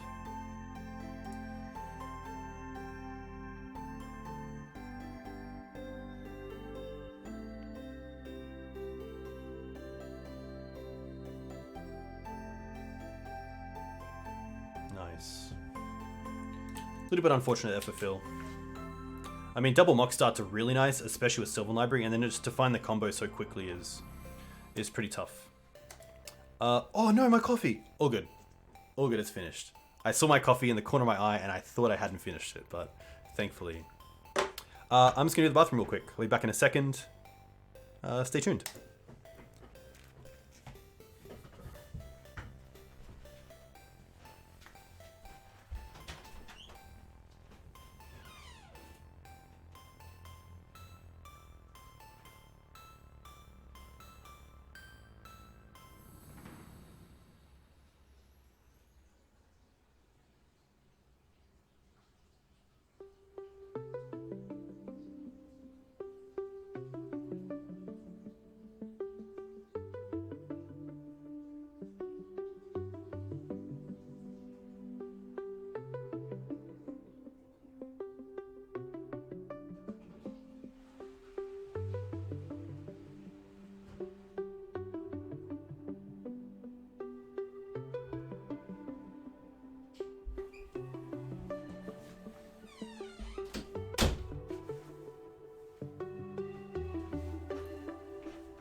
Nice. Yeah, I do have a vertical monitor. Haha.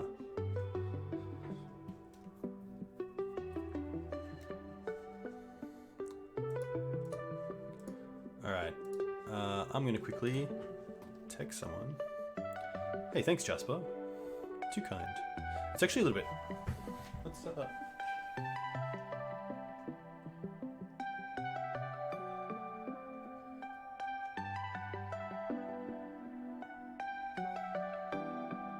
There we go. I actually have a really poor graphics card. I think I have a 1070.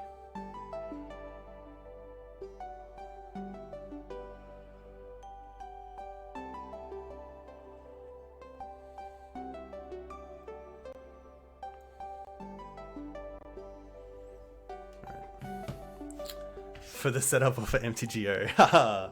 Classic. Alright, let's go back. Let's go into game 3. Yeah, 1070 definitely allows me to play all the games that I like, which is nice. That's what you have? Very cool. Alright, up against Doom. Hey B Van, thanks for the follow. Let me know where you're from. If you play Legacy, what do you play in Legacy? Not a big fan of this hand. Bojuka Bog a little bit awkward, could be irrelevant. Swords could be irrelevant. The lands are just mana lands, they aren't like one piece of the combo. It's gonna be slow with the Green Suns. I'm gonna mulligan this. Oh, okay. Turn 1, Library. Keep. I'm gonna bottom the Ramen up here, because we can Green Suns for it later on, so this is pretty good. Is 2 Bog common in this list? I would say 1 Bog is pretty common. And 2 steps is probably where there's a bit of flexibility. I've definitely seen 1, but 2 is really nice. A lot of people don't expect the 2nd, which is great. Are you from Canberra? Abzan Maverick? Very nice. Very cool. I hope you're doing well down in Canberra. Obviously pretty cold down there, but... Alright, flag into Mox pitching Dried Arbor.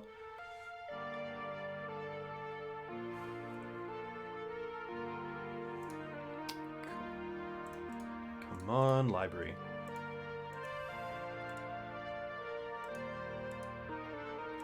Force. Force pitching Force. Okay, that's not too bad. What's pretty cold to an Australian? I believe Canberra currently is around 10 degrees Celsius at most. But Brisbane's been pretty chilly as well.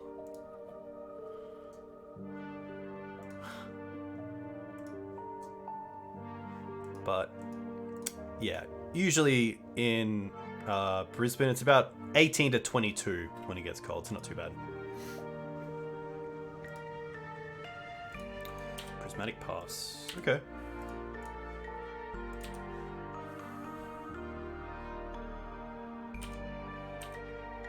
Grist is interesting in Maverick.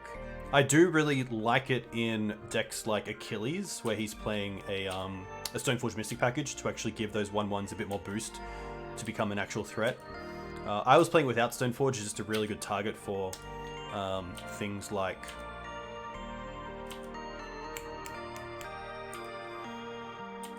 Yeah, just to be a target in a Green Sun Zenith deck, but it was fine. We had a blizzard, his mind was blown. Yeah, I can assume it would get very cold over in the US. Ice Fang, sure. Okay. So this is looking like a 4-color-ish style combo deck. Sorry, control deck.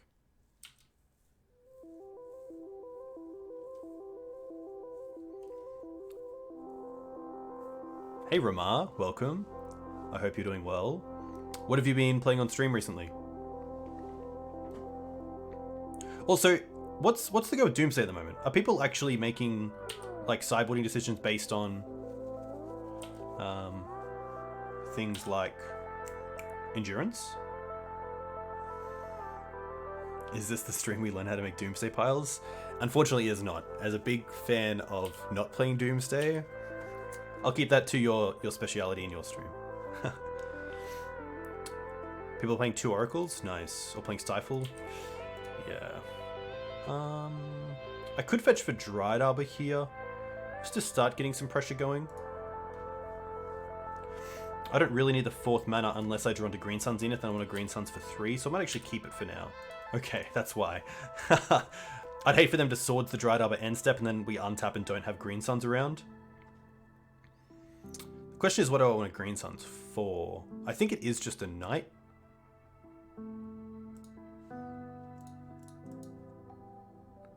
I could Green Suns for Ramanap just to get value straight away from a Dried Arbor. Oh, Dried Arbor's in the bin, actually. Apologies, I pitched it. I'm not going to play around back to basics in game 1. Oh, we're in draw step. My bad. Classic. I'm going to take this stop off.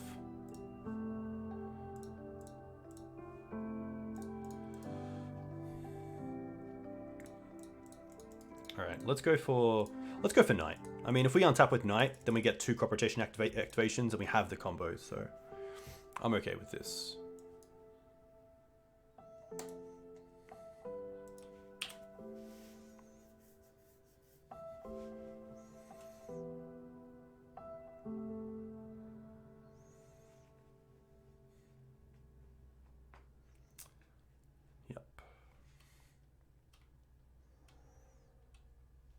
That is fine.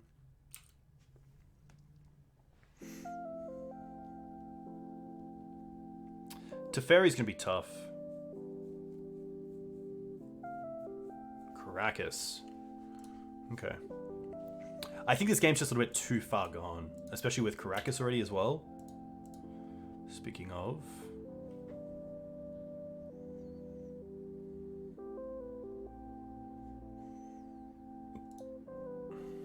I kind of want to take them off this with crop.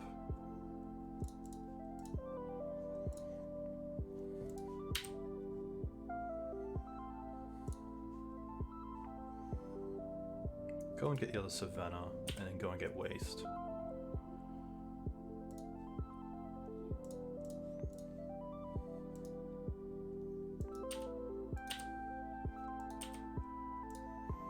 I'm not going to play my Caracas yet either.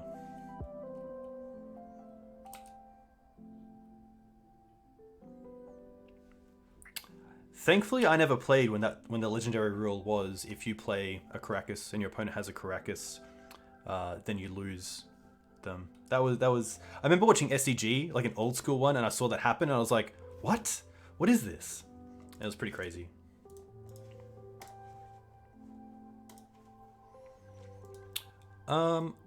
I like these. I don't mind the Thalias in this matchup on the play. Endurance is nice. I don't think I want the Ramanap, but there is a world where it's pretty good because of just getting some sort of advantage. I could shave on the swords, but...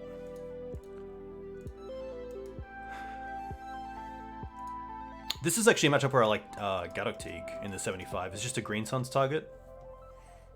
Kind of like what Oof does against artifact decks. Teeg is pretty solid. There was a situation the other day where Teeg was pretty much a lock against a BANT deck. Let me quickly get the image.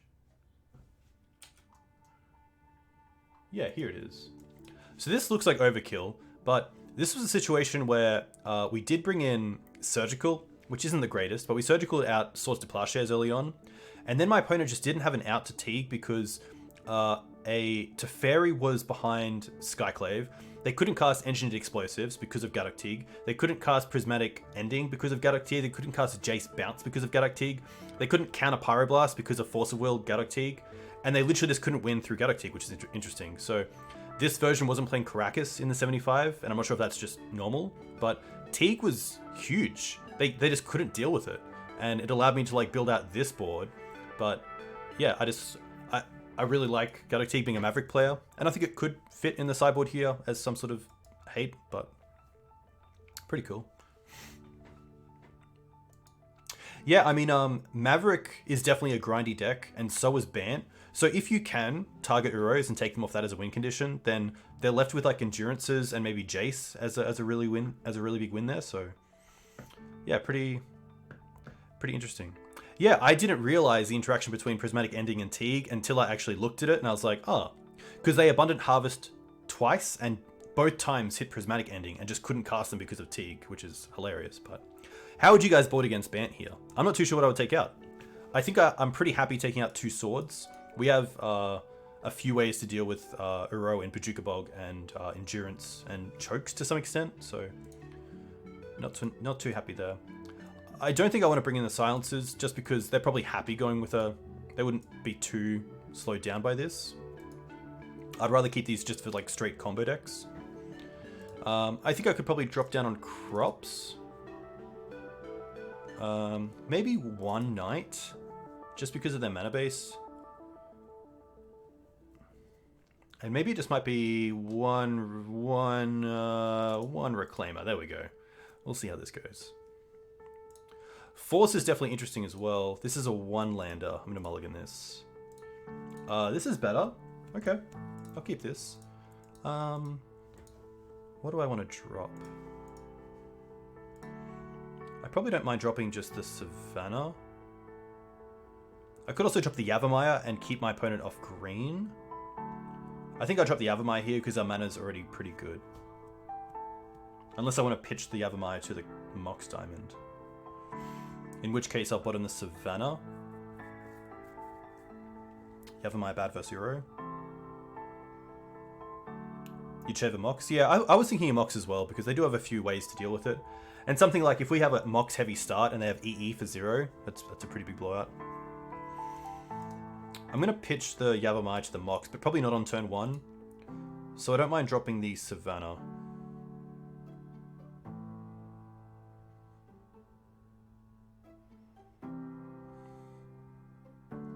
You don't think Mox is good in this hand? Yeah, that's fair enough as well. We could just drop the Mox. It is card disadvantage, and we don't have a great way to get that advantage back, so... Actually, yeah, I like that. Turn 2 Green Sun's for Teeg. Sadly, no Teeg in this version. But now it's a case of maybe just going... Savannah. I like keeping the Windswept Heaths in case they have a turn 3 Teferi tick down. We can go and get Dried Arbor with this. So I think it's just going to be Savannah into Reclaimer. And then if Reclaimer resolves, we have the Yavimaya to pitch to it for something else. I could go turn 1 Green Sun Zenith for Dried Arbor and try to choke them turn 2, but I think Reclaimer here is fine. Green Sun only gets better as we keep it as well. Prismatic. Okay. Nice. Shame Force of Will's going to come by and run them all. Well, that's nice here because now we have Yavimaya to sack for Thespian Stage, and then we have Dark Depth. So if we did keep the Mox, we would be a land behind, but then we'd actually have the mana next turn just to go for it, which is kind of cool.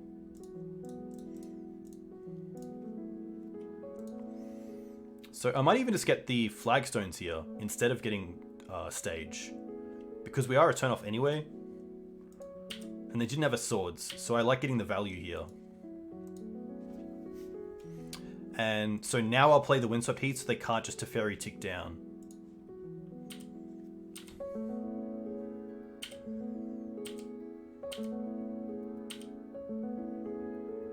Yeah, this is a much fairer plan than Green White, than like Turbo Depths Lord.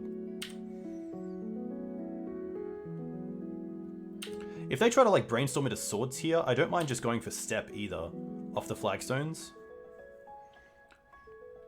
Because that might push them to play a turn 2 or turn 3 Teferi to bounce the Elvish Reclaimer, and then we can go and get Dried Arbor, which is pretty sweet.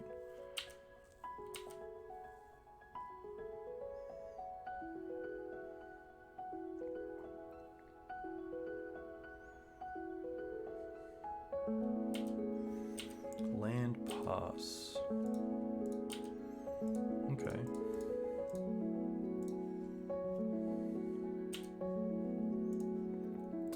I'm just gonna get Savannah and then get Stage here.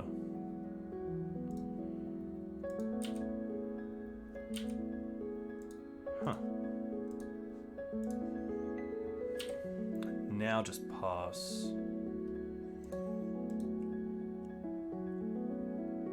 Is it just a pass? 1, 2, 3, 4, 5 mana. Sorry, 4 mana. I have 1 floating. I'm trying to get to a situation where I can actually just go for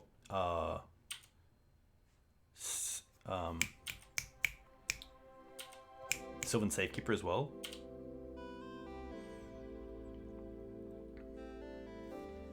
Yeah, Panda, I believe one of my last versions of Green-White Depths played Green-White Depths 1.1. No, but this played Allosaurus Shepherd, which I really liked. Green-White 2.2. Wara. Alex? Ah, this... Green Beacon? No, that was Naya.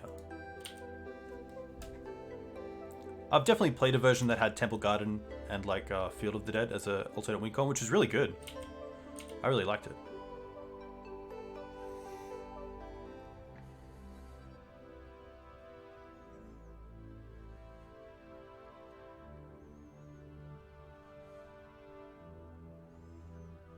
I really want my opponent to tap these islands. I think the play here is just to end step get Flagstones and then untap, and we can Green Suns with the extra mana for Sylvan Safekeeper, and then Flagstones is a great land to sack to Safekeeper.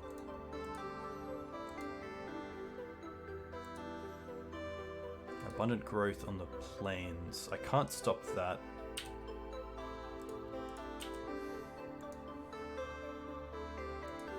That's a pretty good way to play around Choke as well.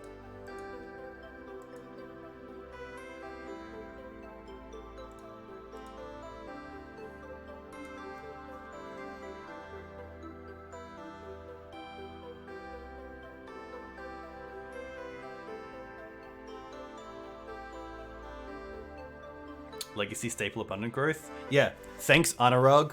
Ugh. Okay, well there's a good Wasteland target, so I probably want to get Wasteland here instead.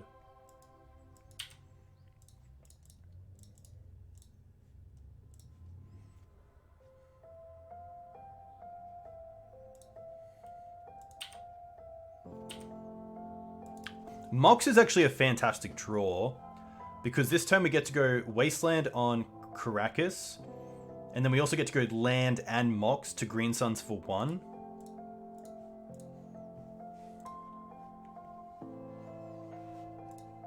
Float or white, okay. I'm gonna cast this.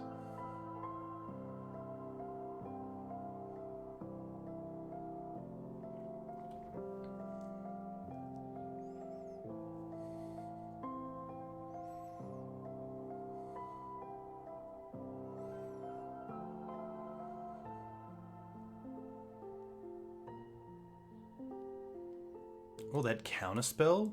Interesting. That's gonna be okay. I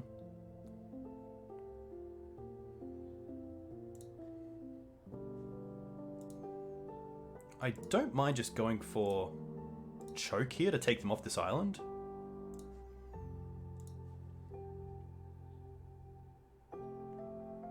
They're gonna force this, that's okay. Pitching an Uro is pretty big for us. Will they have a swords as well? No, okay. I might as well attack here because they are, we don't have the mana up to do anything.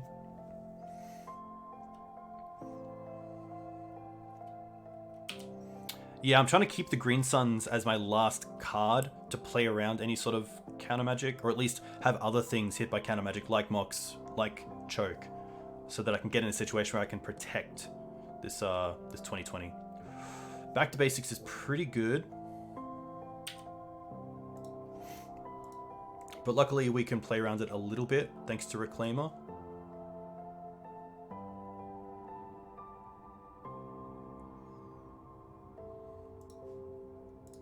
So I think here we just take the turn to Green Suns for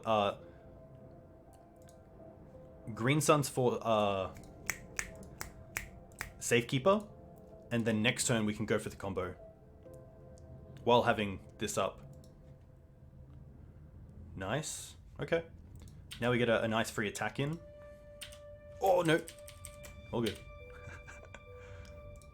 So just being a little bit patient here.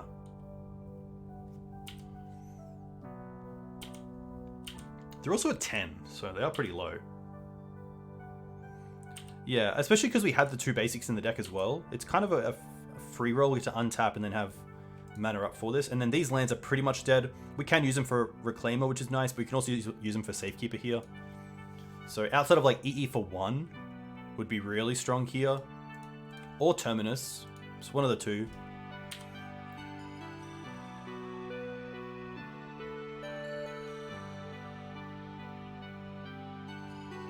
Batterskull.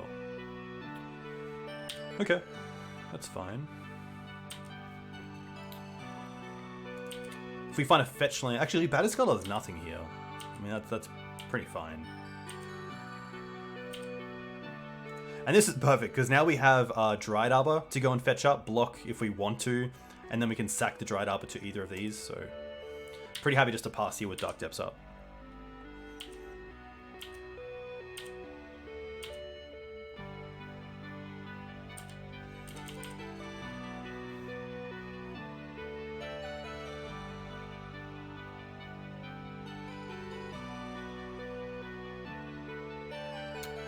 Teferi's fine because all that we're doing is activated abilities, so we don't really care about things at sorcery speed.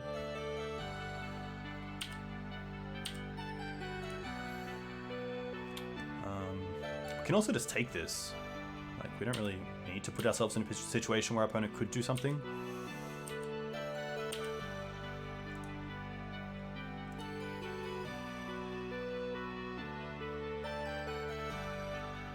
Opponent only has 1 card. They tick up, which is interesting.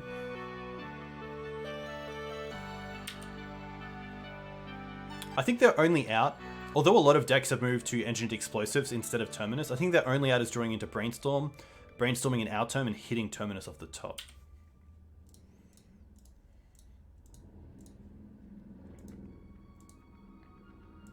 We also have Reclaimer for Icefang with Step, so we're in a pretty good spot. Ah, no white? Yeah, that's true. Just little things I have to always keep up. Nice, okay. Well, that was game 1, which is... Actually, that was game 2. Yeah, that was game 2. Do we want to change anything? I don't mind the Force of Vigor, seeing that we saw... back to basics. Mox Diamonds I could definitely see coming out, or at least dropping down on. Maybe something like Double Force. Because even if I can trade early on with the Sylvan Library, I'll be pretty happy with that. White is their least played color. Yeah, probably just like Swords to Plowshares, Prismatic Ending to Fairy.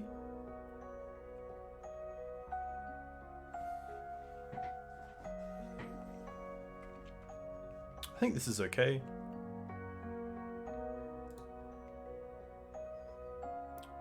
Yeah, they should have Stoneforge Mystic, that's true. So, I think I'd rather just have the Force of Vigors than the Oof in the deck.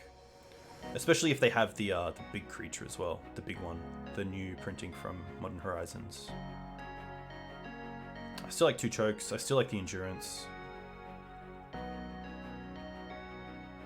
Solo Skull. Okay. We'll see how this goes.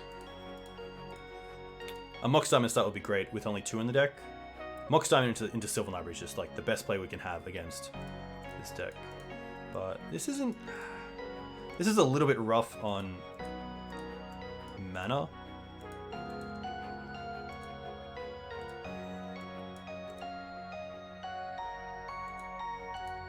I mean, a Thespian Sage off the top kind of gives us a nice win because we have turn 1 Sylvan Safekeeper, but Safekeeper is not really something you want to be casting on turn 1. It's more so when you get to the mid to late game where you have your lands to actually sack as resource. These 2 cards could just be dead, so I don't mind mulling this. Yeah, I think there is a bit of mull. Okay. Yeah. Okay. Keep. Bottom of the night. And now we just have a Mox Diamond hand into Thespian Stage with a Safekeeper, which is kind of cool. Yavimaya. Okay. That actually increases the clock.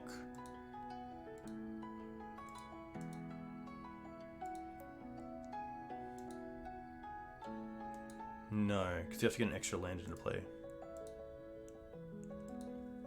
I don't mind Turn 1 Reclaimer because it could make my opponent use... Yeah, Yavimaya doesn't change the math with Diamond, unfortunately. Okay. So I think because we saw Karakas, we want to keep the Wasteland. We obviously want to keep these. I think it's just Turn 1 Mox Reclaimer. Yeah, burning a sword would be pretty huge. So, although the Windswept Heath is 2 lands in the bin, I'm happy just to drop the Windswept here. Play Stage. This also opens up the line of drawing into the second Mox next turn, and just playing second Mox, pitching Yavimaya, play Dark Depths. Safekeeper would actually also burn us swords and keep us pretty well protected. So I actually don't mind Safekeeper here either. Because I'm not going to protect it, I'm just going to try to get a swords. So I don't mind that. That's if this resolves as well.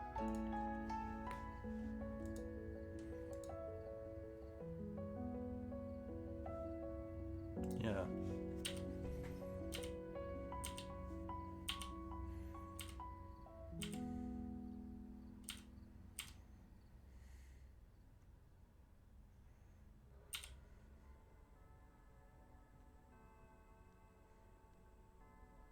Okay.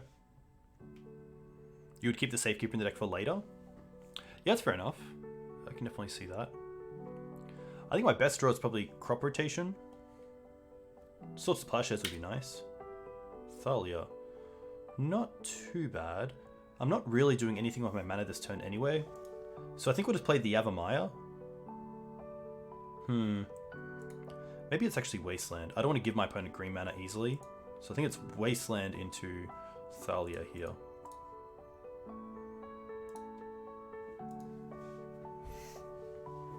Hey McMaster, thanks for the follow. Let me know where you're from. If you play Legacy, what you play in Legacy.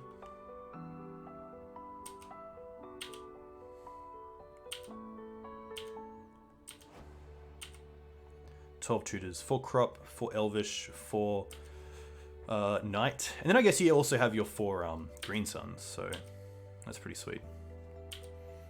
Alright. Ooh, we drew the crop. Well, we're definitely playing the Dark Depths.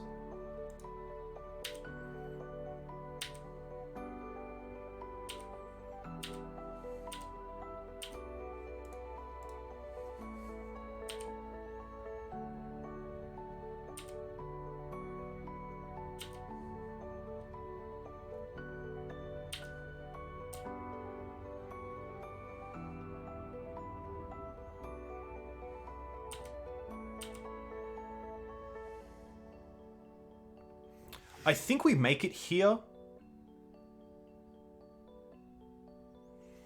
I think we make it in block, just so they can't attack back next turn. Actually, no. Why? No, they go to 23, and it doesn't really matter. So, yeah, I don't think we actually do anything here.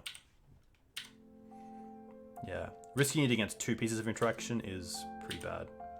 And at least if they do have Karakas, we have Wasteland. We can't Wasteland first, but...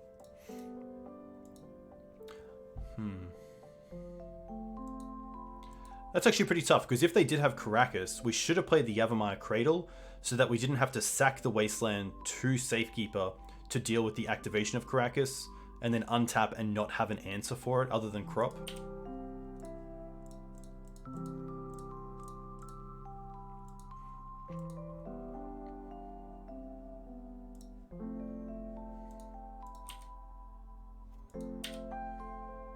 Wow, untap's huge. Oh, Step. Doesn't really matter here. I think I'd rather just play the Yavimaya, seeing they already have a green. Doesn't really matter.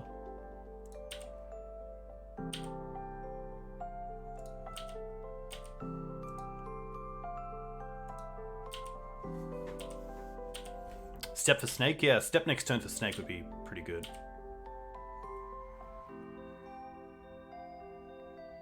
Oh, they're putting something else in. This is going to be fine. Sword. Okay.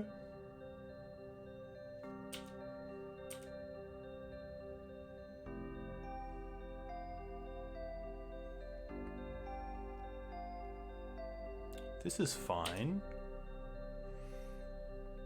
This puts them down on 2 mana, which is pretty huge. I think we do just block with Thalia to stop the 2 going at like the Sylvan Safekeeper. It's kind of a free block. I don't think Thalia is doing too much either. Especially we have two ways to interact with both swords and Karakas here, because we have 2 lands. Yeah. Pretty tough spot. Luckily we had a nice aggressive draw, and the Safekeeper just put so much pressure on them having removal that we're able to get there.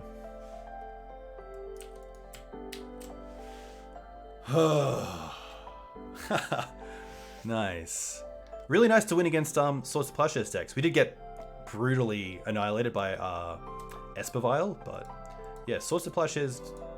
I guess a lot of the blue-white decks have dropped Snapcaster Mage, so they don't have that much access to swords once used, which is kind of nice.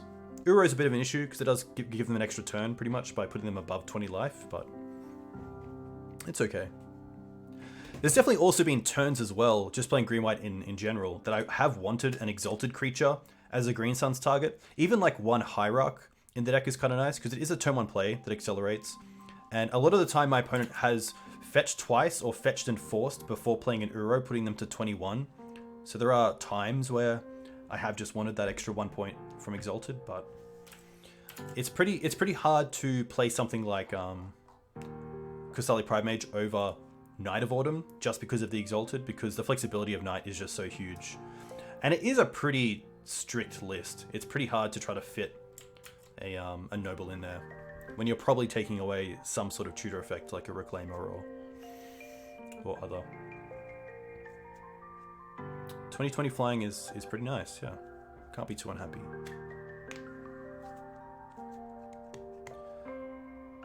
Do you think Force of Vigor is good against this deck? I would usually bring in Force of Vigor if I'm playing Maverick against any other sort of mid-range deck if they're playing Sylvan Library, just because of how good Sylvan Library is. But that's really it for this one. This is a little bit different because it's one of the depths decks that doesn't play Pithy Needle, which is pretty huge. But I think if I saw depths, I would probably bring in a Force just in case they were playing Needle, but mainly because of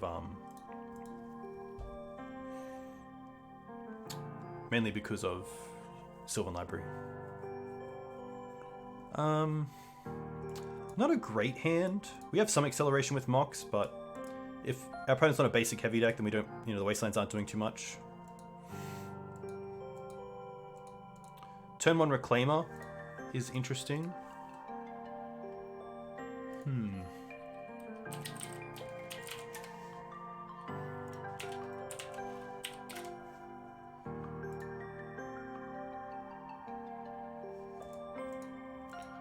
My opponent is known to play Hogaak.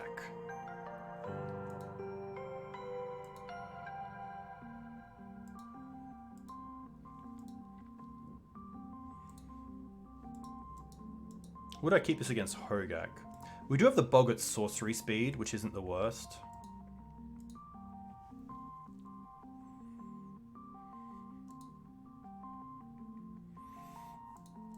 Bog in hand isn't great, yeah. I think there is a better 6.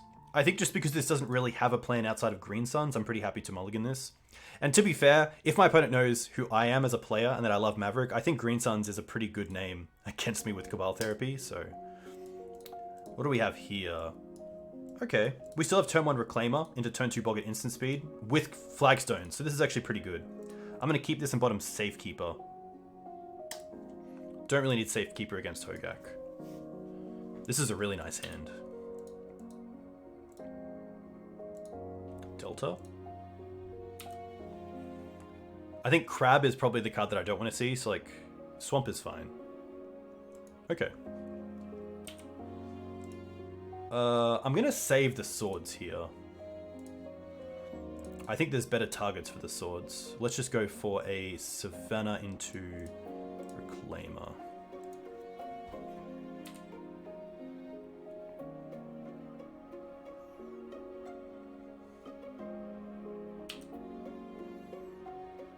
Yeah, Reclaimer Sack Dried Up is really nice as well for any fetch lands down the line. It looks like my opponent might miss a land drop here. Unless they're just gonna... Yeah, because they wouldn't attack. Why would they attack? What are they doing? What are they doing? It's a 1/1. What are they trying to do here? They can't instant speed a creature, right? Ah, unless they have Fury? Maybe they have Fury. It could be Dark Blast. It could be Fury as well. Fury doesn't have Flash. Yeah, Fury doesn't have Flash. That's right. I always think they always have... We have no reason to risk. Yeah, we have no reason to risk. It's only 1 damage. I'm definitely not... They get it. They get it. That's really interesting. Wow, okay, they only have to 1 land.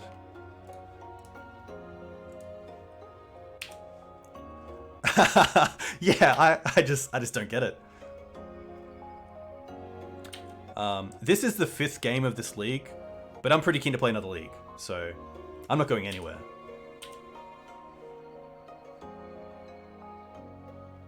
What you doing? Okay.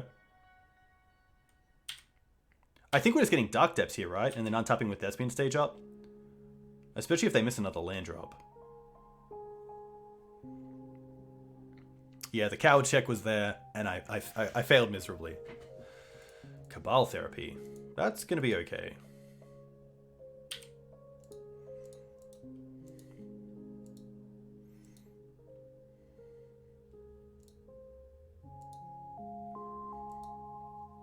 Luckily with 1 land, I don't see my opponent having a way out of this. Unless they go, I think the only line is that they have a creature and a land. And they play another creature this turn, untap and then alter, and just hit the nuts off the altar sacks. And try to mill us out.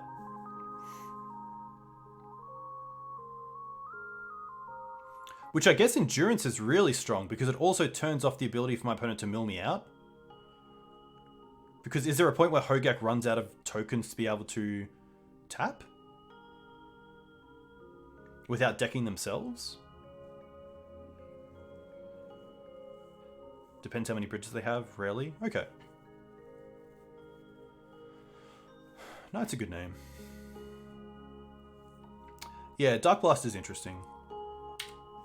Alright. Well, thankfully now we can just go and get Dark Depths and another Savannah. Savannah. And Dark Depths.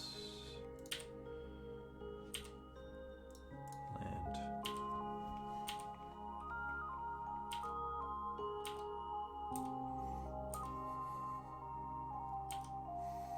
If they have a good sequence, a single Endurance won't stop them. Okay. Endurance does pop the bridges, that's very correct. Nice. Alright, Hogaak.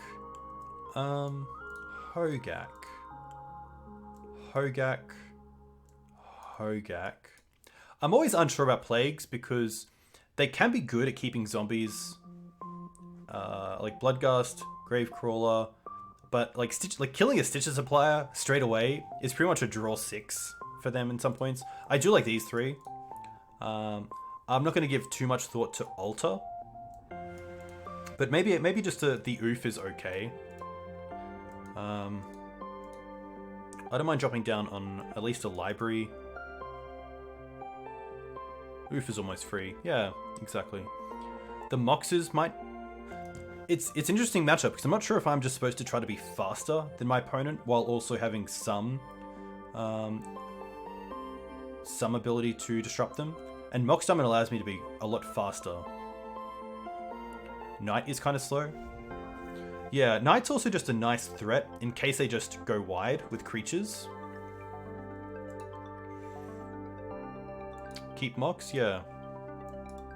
So I do think that these 4 are worth bringing in. So I think we're taking out 4 cards. Crop Rotation is obviously really good because Bojuka Bog and also Karakas if they are just on a Hogaak plan. Green Suns and Sylvan Libraries are still really nice. Reclaim is good. Sylvan Safekeeper probably isn't really needed. They probably have... like Dark Blast we don't really have to care about because all our creatures are bigger than X ones other than creatures that already get value like Knight of Autumn. And I'm not too scared of like Abrupt Decay or Assassin's Trophy. I think Ramanap could be cut. There's little gains in the really long game of getting things back like Bojuka Bog or getting back Dryad Arbor. It's also just a nice body against a lot of their X2s or 2Xs. It might just be like one library. Trim on a Knight. And maybe just like one Step. Step isn't really needed because they don't have flyers.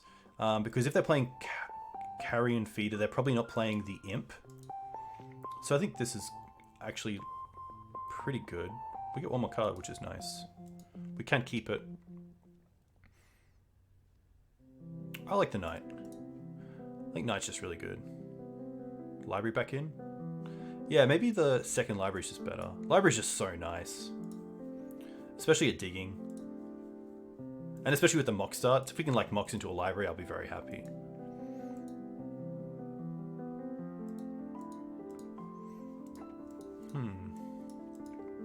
I don't mind this. Turn 1 Swords, their creature. Turn 2, we have Green Suns for Elvish Reclaimer.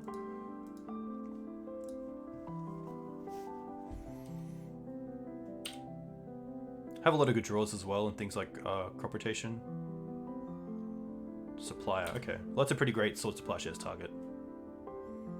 1 bridge, okay. Green Suns. I'll keep the Windswept for Dryad Arbor. I think we just want to go Scrubland into Swords.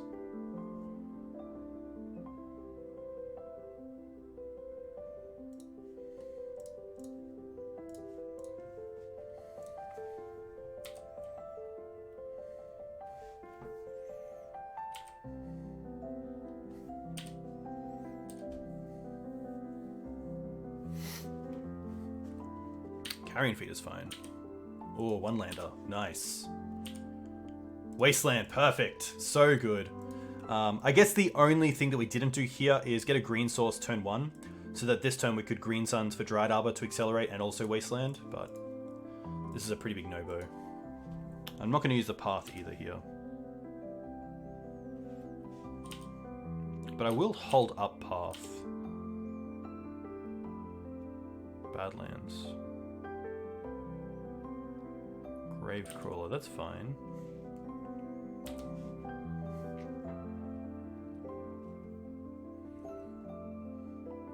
Mox would be pretty nice here. Yavimaya. I don't want to give them green mana, so let's go for Savannah into Elvish Reclaimer, and then next time we can sack the Yavimaya for Bog if needed.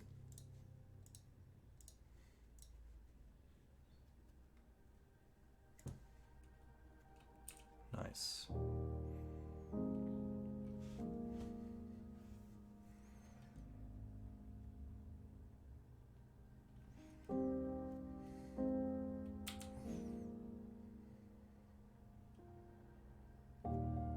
Second land.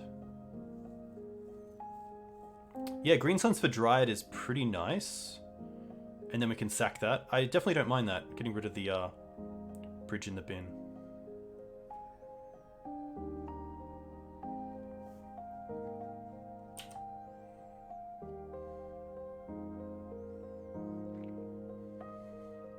We could also just path the Carrion Feeder.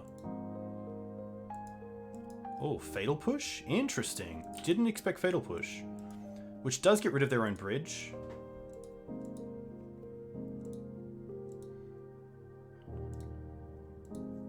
Okay, so Knight would be a 4/4.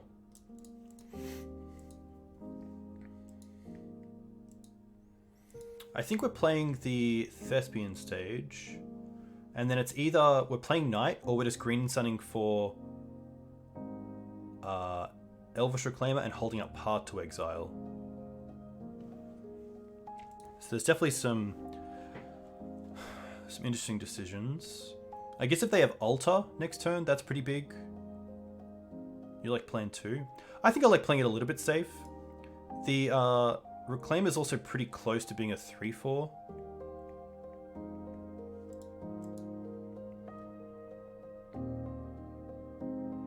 I guess getting 2 cards out of my hand as well plays around Cabal Therapy a little bit.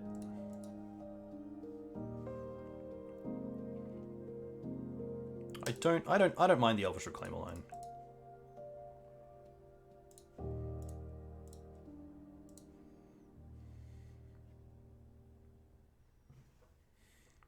We aren't playing Scavenging Ooze in this list, unfortunately.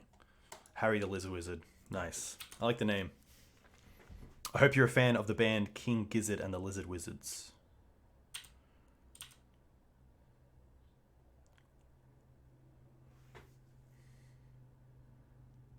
Podcast. Sure.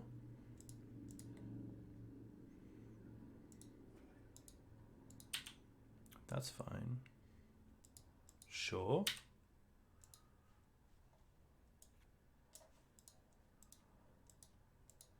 I'm going to make them cast the Gravecrawler here as well, and then put everything into the Carrion Feeder.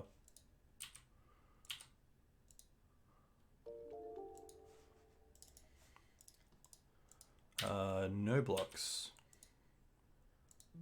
They don't sack. Okay. I'm just going to path this now.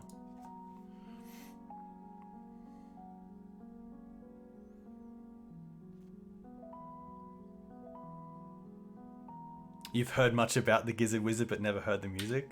Nice. Hey, Joe. Thanks for the follow. Let me know where you're from. If you play Legacy, what you play in Legacy? Come on, Dark Depths. One time. Close. Close. I think here...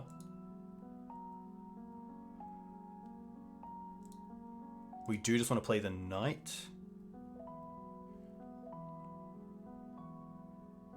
Oh, okay. Yeah, because Dark Depths comes in tapped. So we can't actually do both. I think we just play Stage.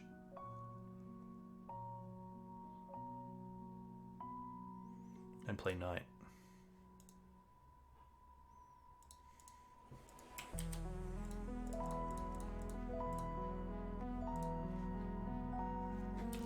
From sunny California? Nice. I do miss the sun. I guess we currently have sun in Brisbane, which is really nice in Australia, but it is pretty cold, so...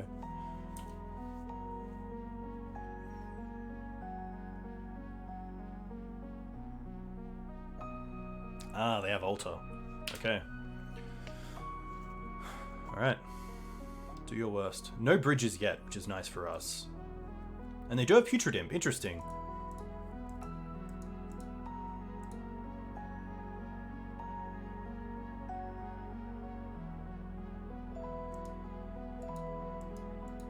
Oh, they have Fatal Push for the Knight. That's pretty huge.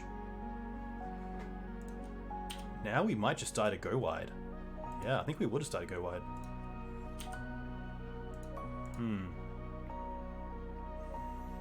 One, two, 3. I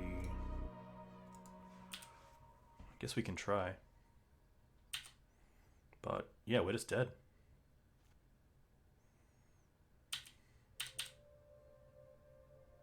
Oh, they're also at 21, yeah.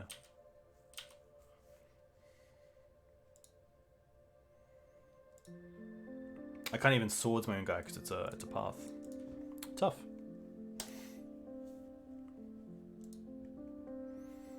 On the play, I like the Knight. Still like the Oof.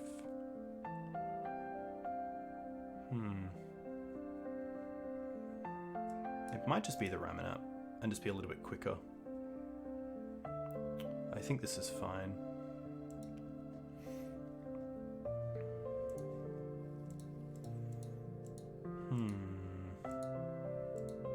Okay. Yeah, Fatal Push is really strong.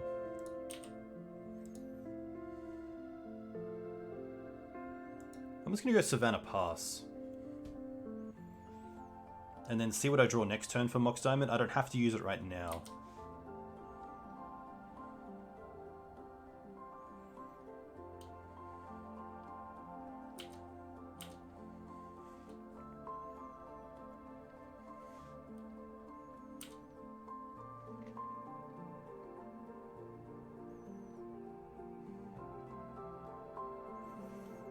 Looting is going to be okay. This might be a situation where I just want to bog to turn off looting and Vengevine, but that's probably okay. Alright. So next time we untap, we get to have 3 mana. So we get to play the Knight. I guess I could crop here just to take out the Vengevine, but I don't think that's worth it yet. We could draw another Mox as well. Okay.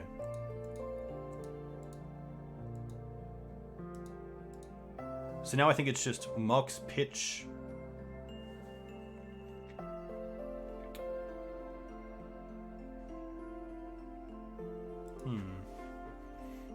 It's a case of, do I want to give my opponent green mana with Yavimaya or pitch it to the Mox Diamond? Play the Knight this turn and then just untap next turn.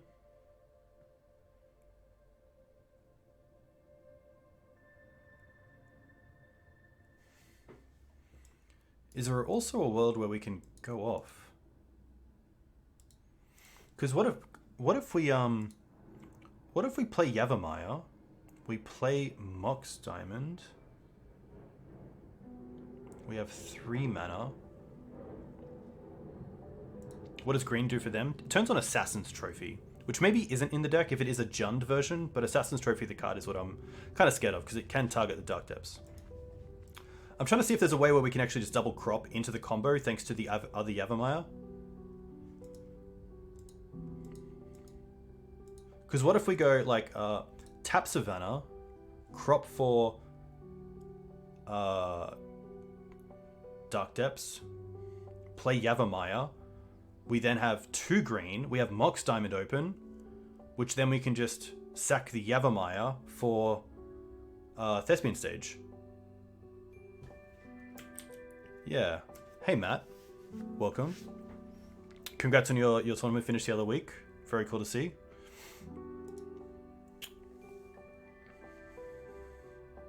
I think this is just it. Play Yavimaya. We then have 2 green. We can use 1 green and the Savannah to sack this for Dark Depths. Tap that, we have 2 green. We then have Mox Diamond, pitch something else. We can then use the Mox Diamond for green. We have 3 green for Thespian Stage. And then we can use the other 2 green to copy. Yeah. So thankfully Yavimaya just does it here a little bit like Urborg does.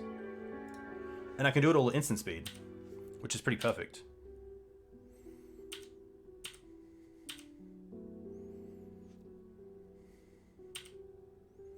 Double crop is really nice.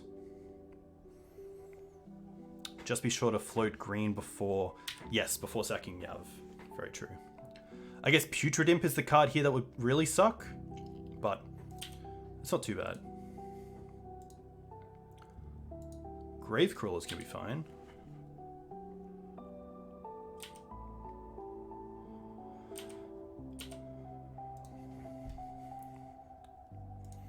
Yeah, so what we can do is float green, crop Savannah for Dark Depths. Now we have green, green, green, crop Yavimaya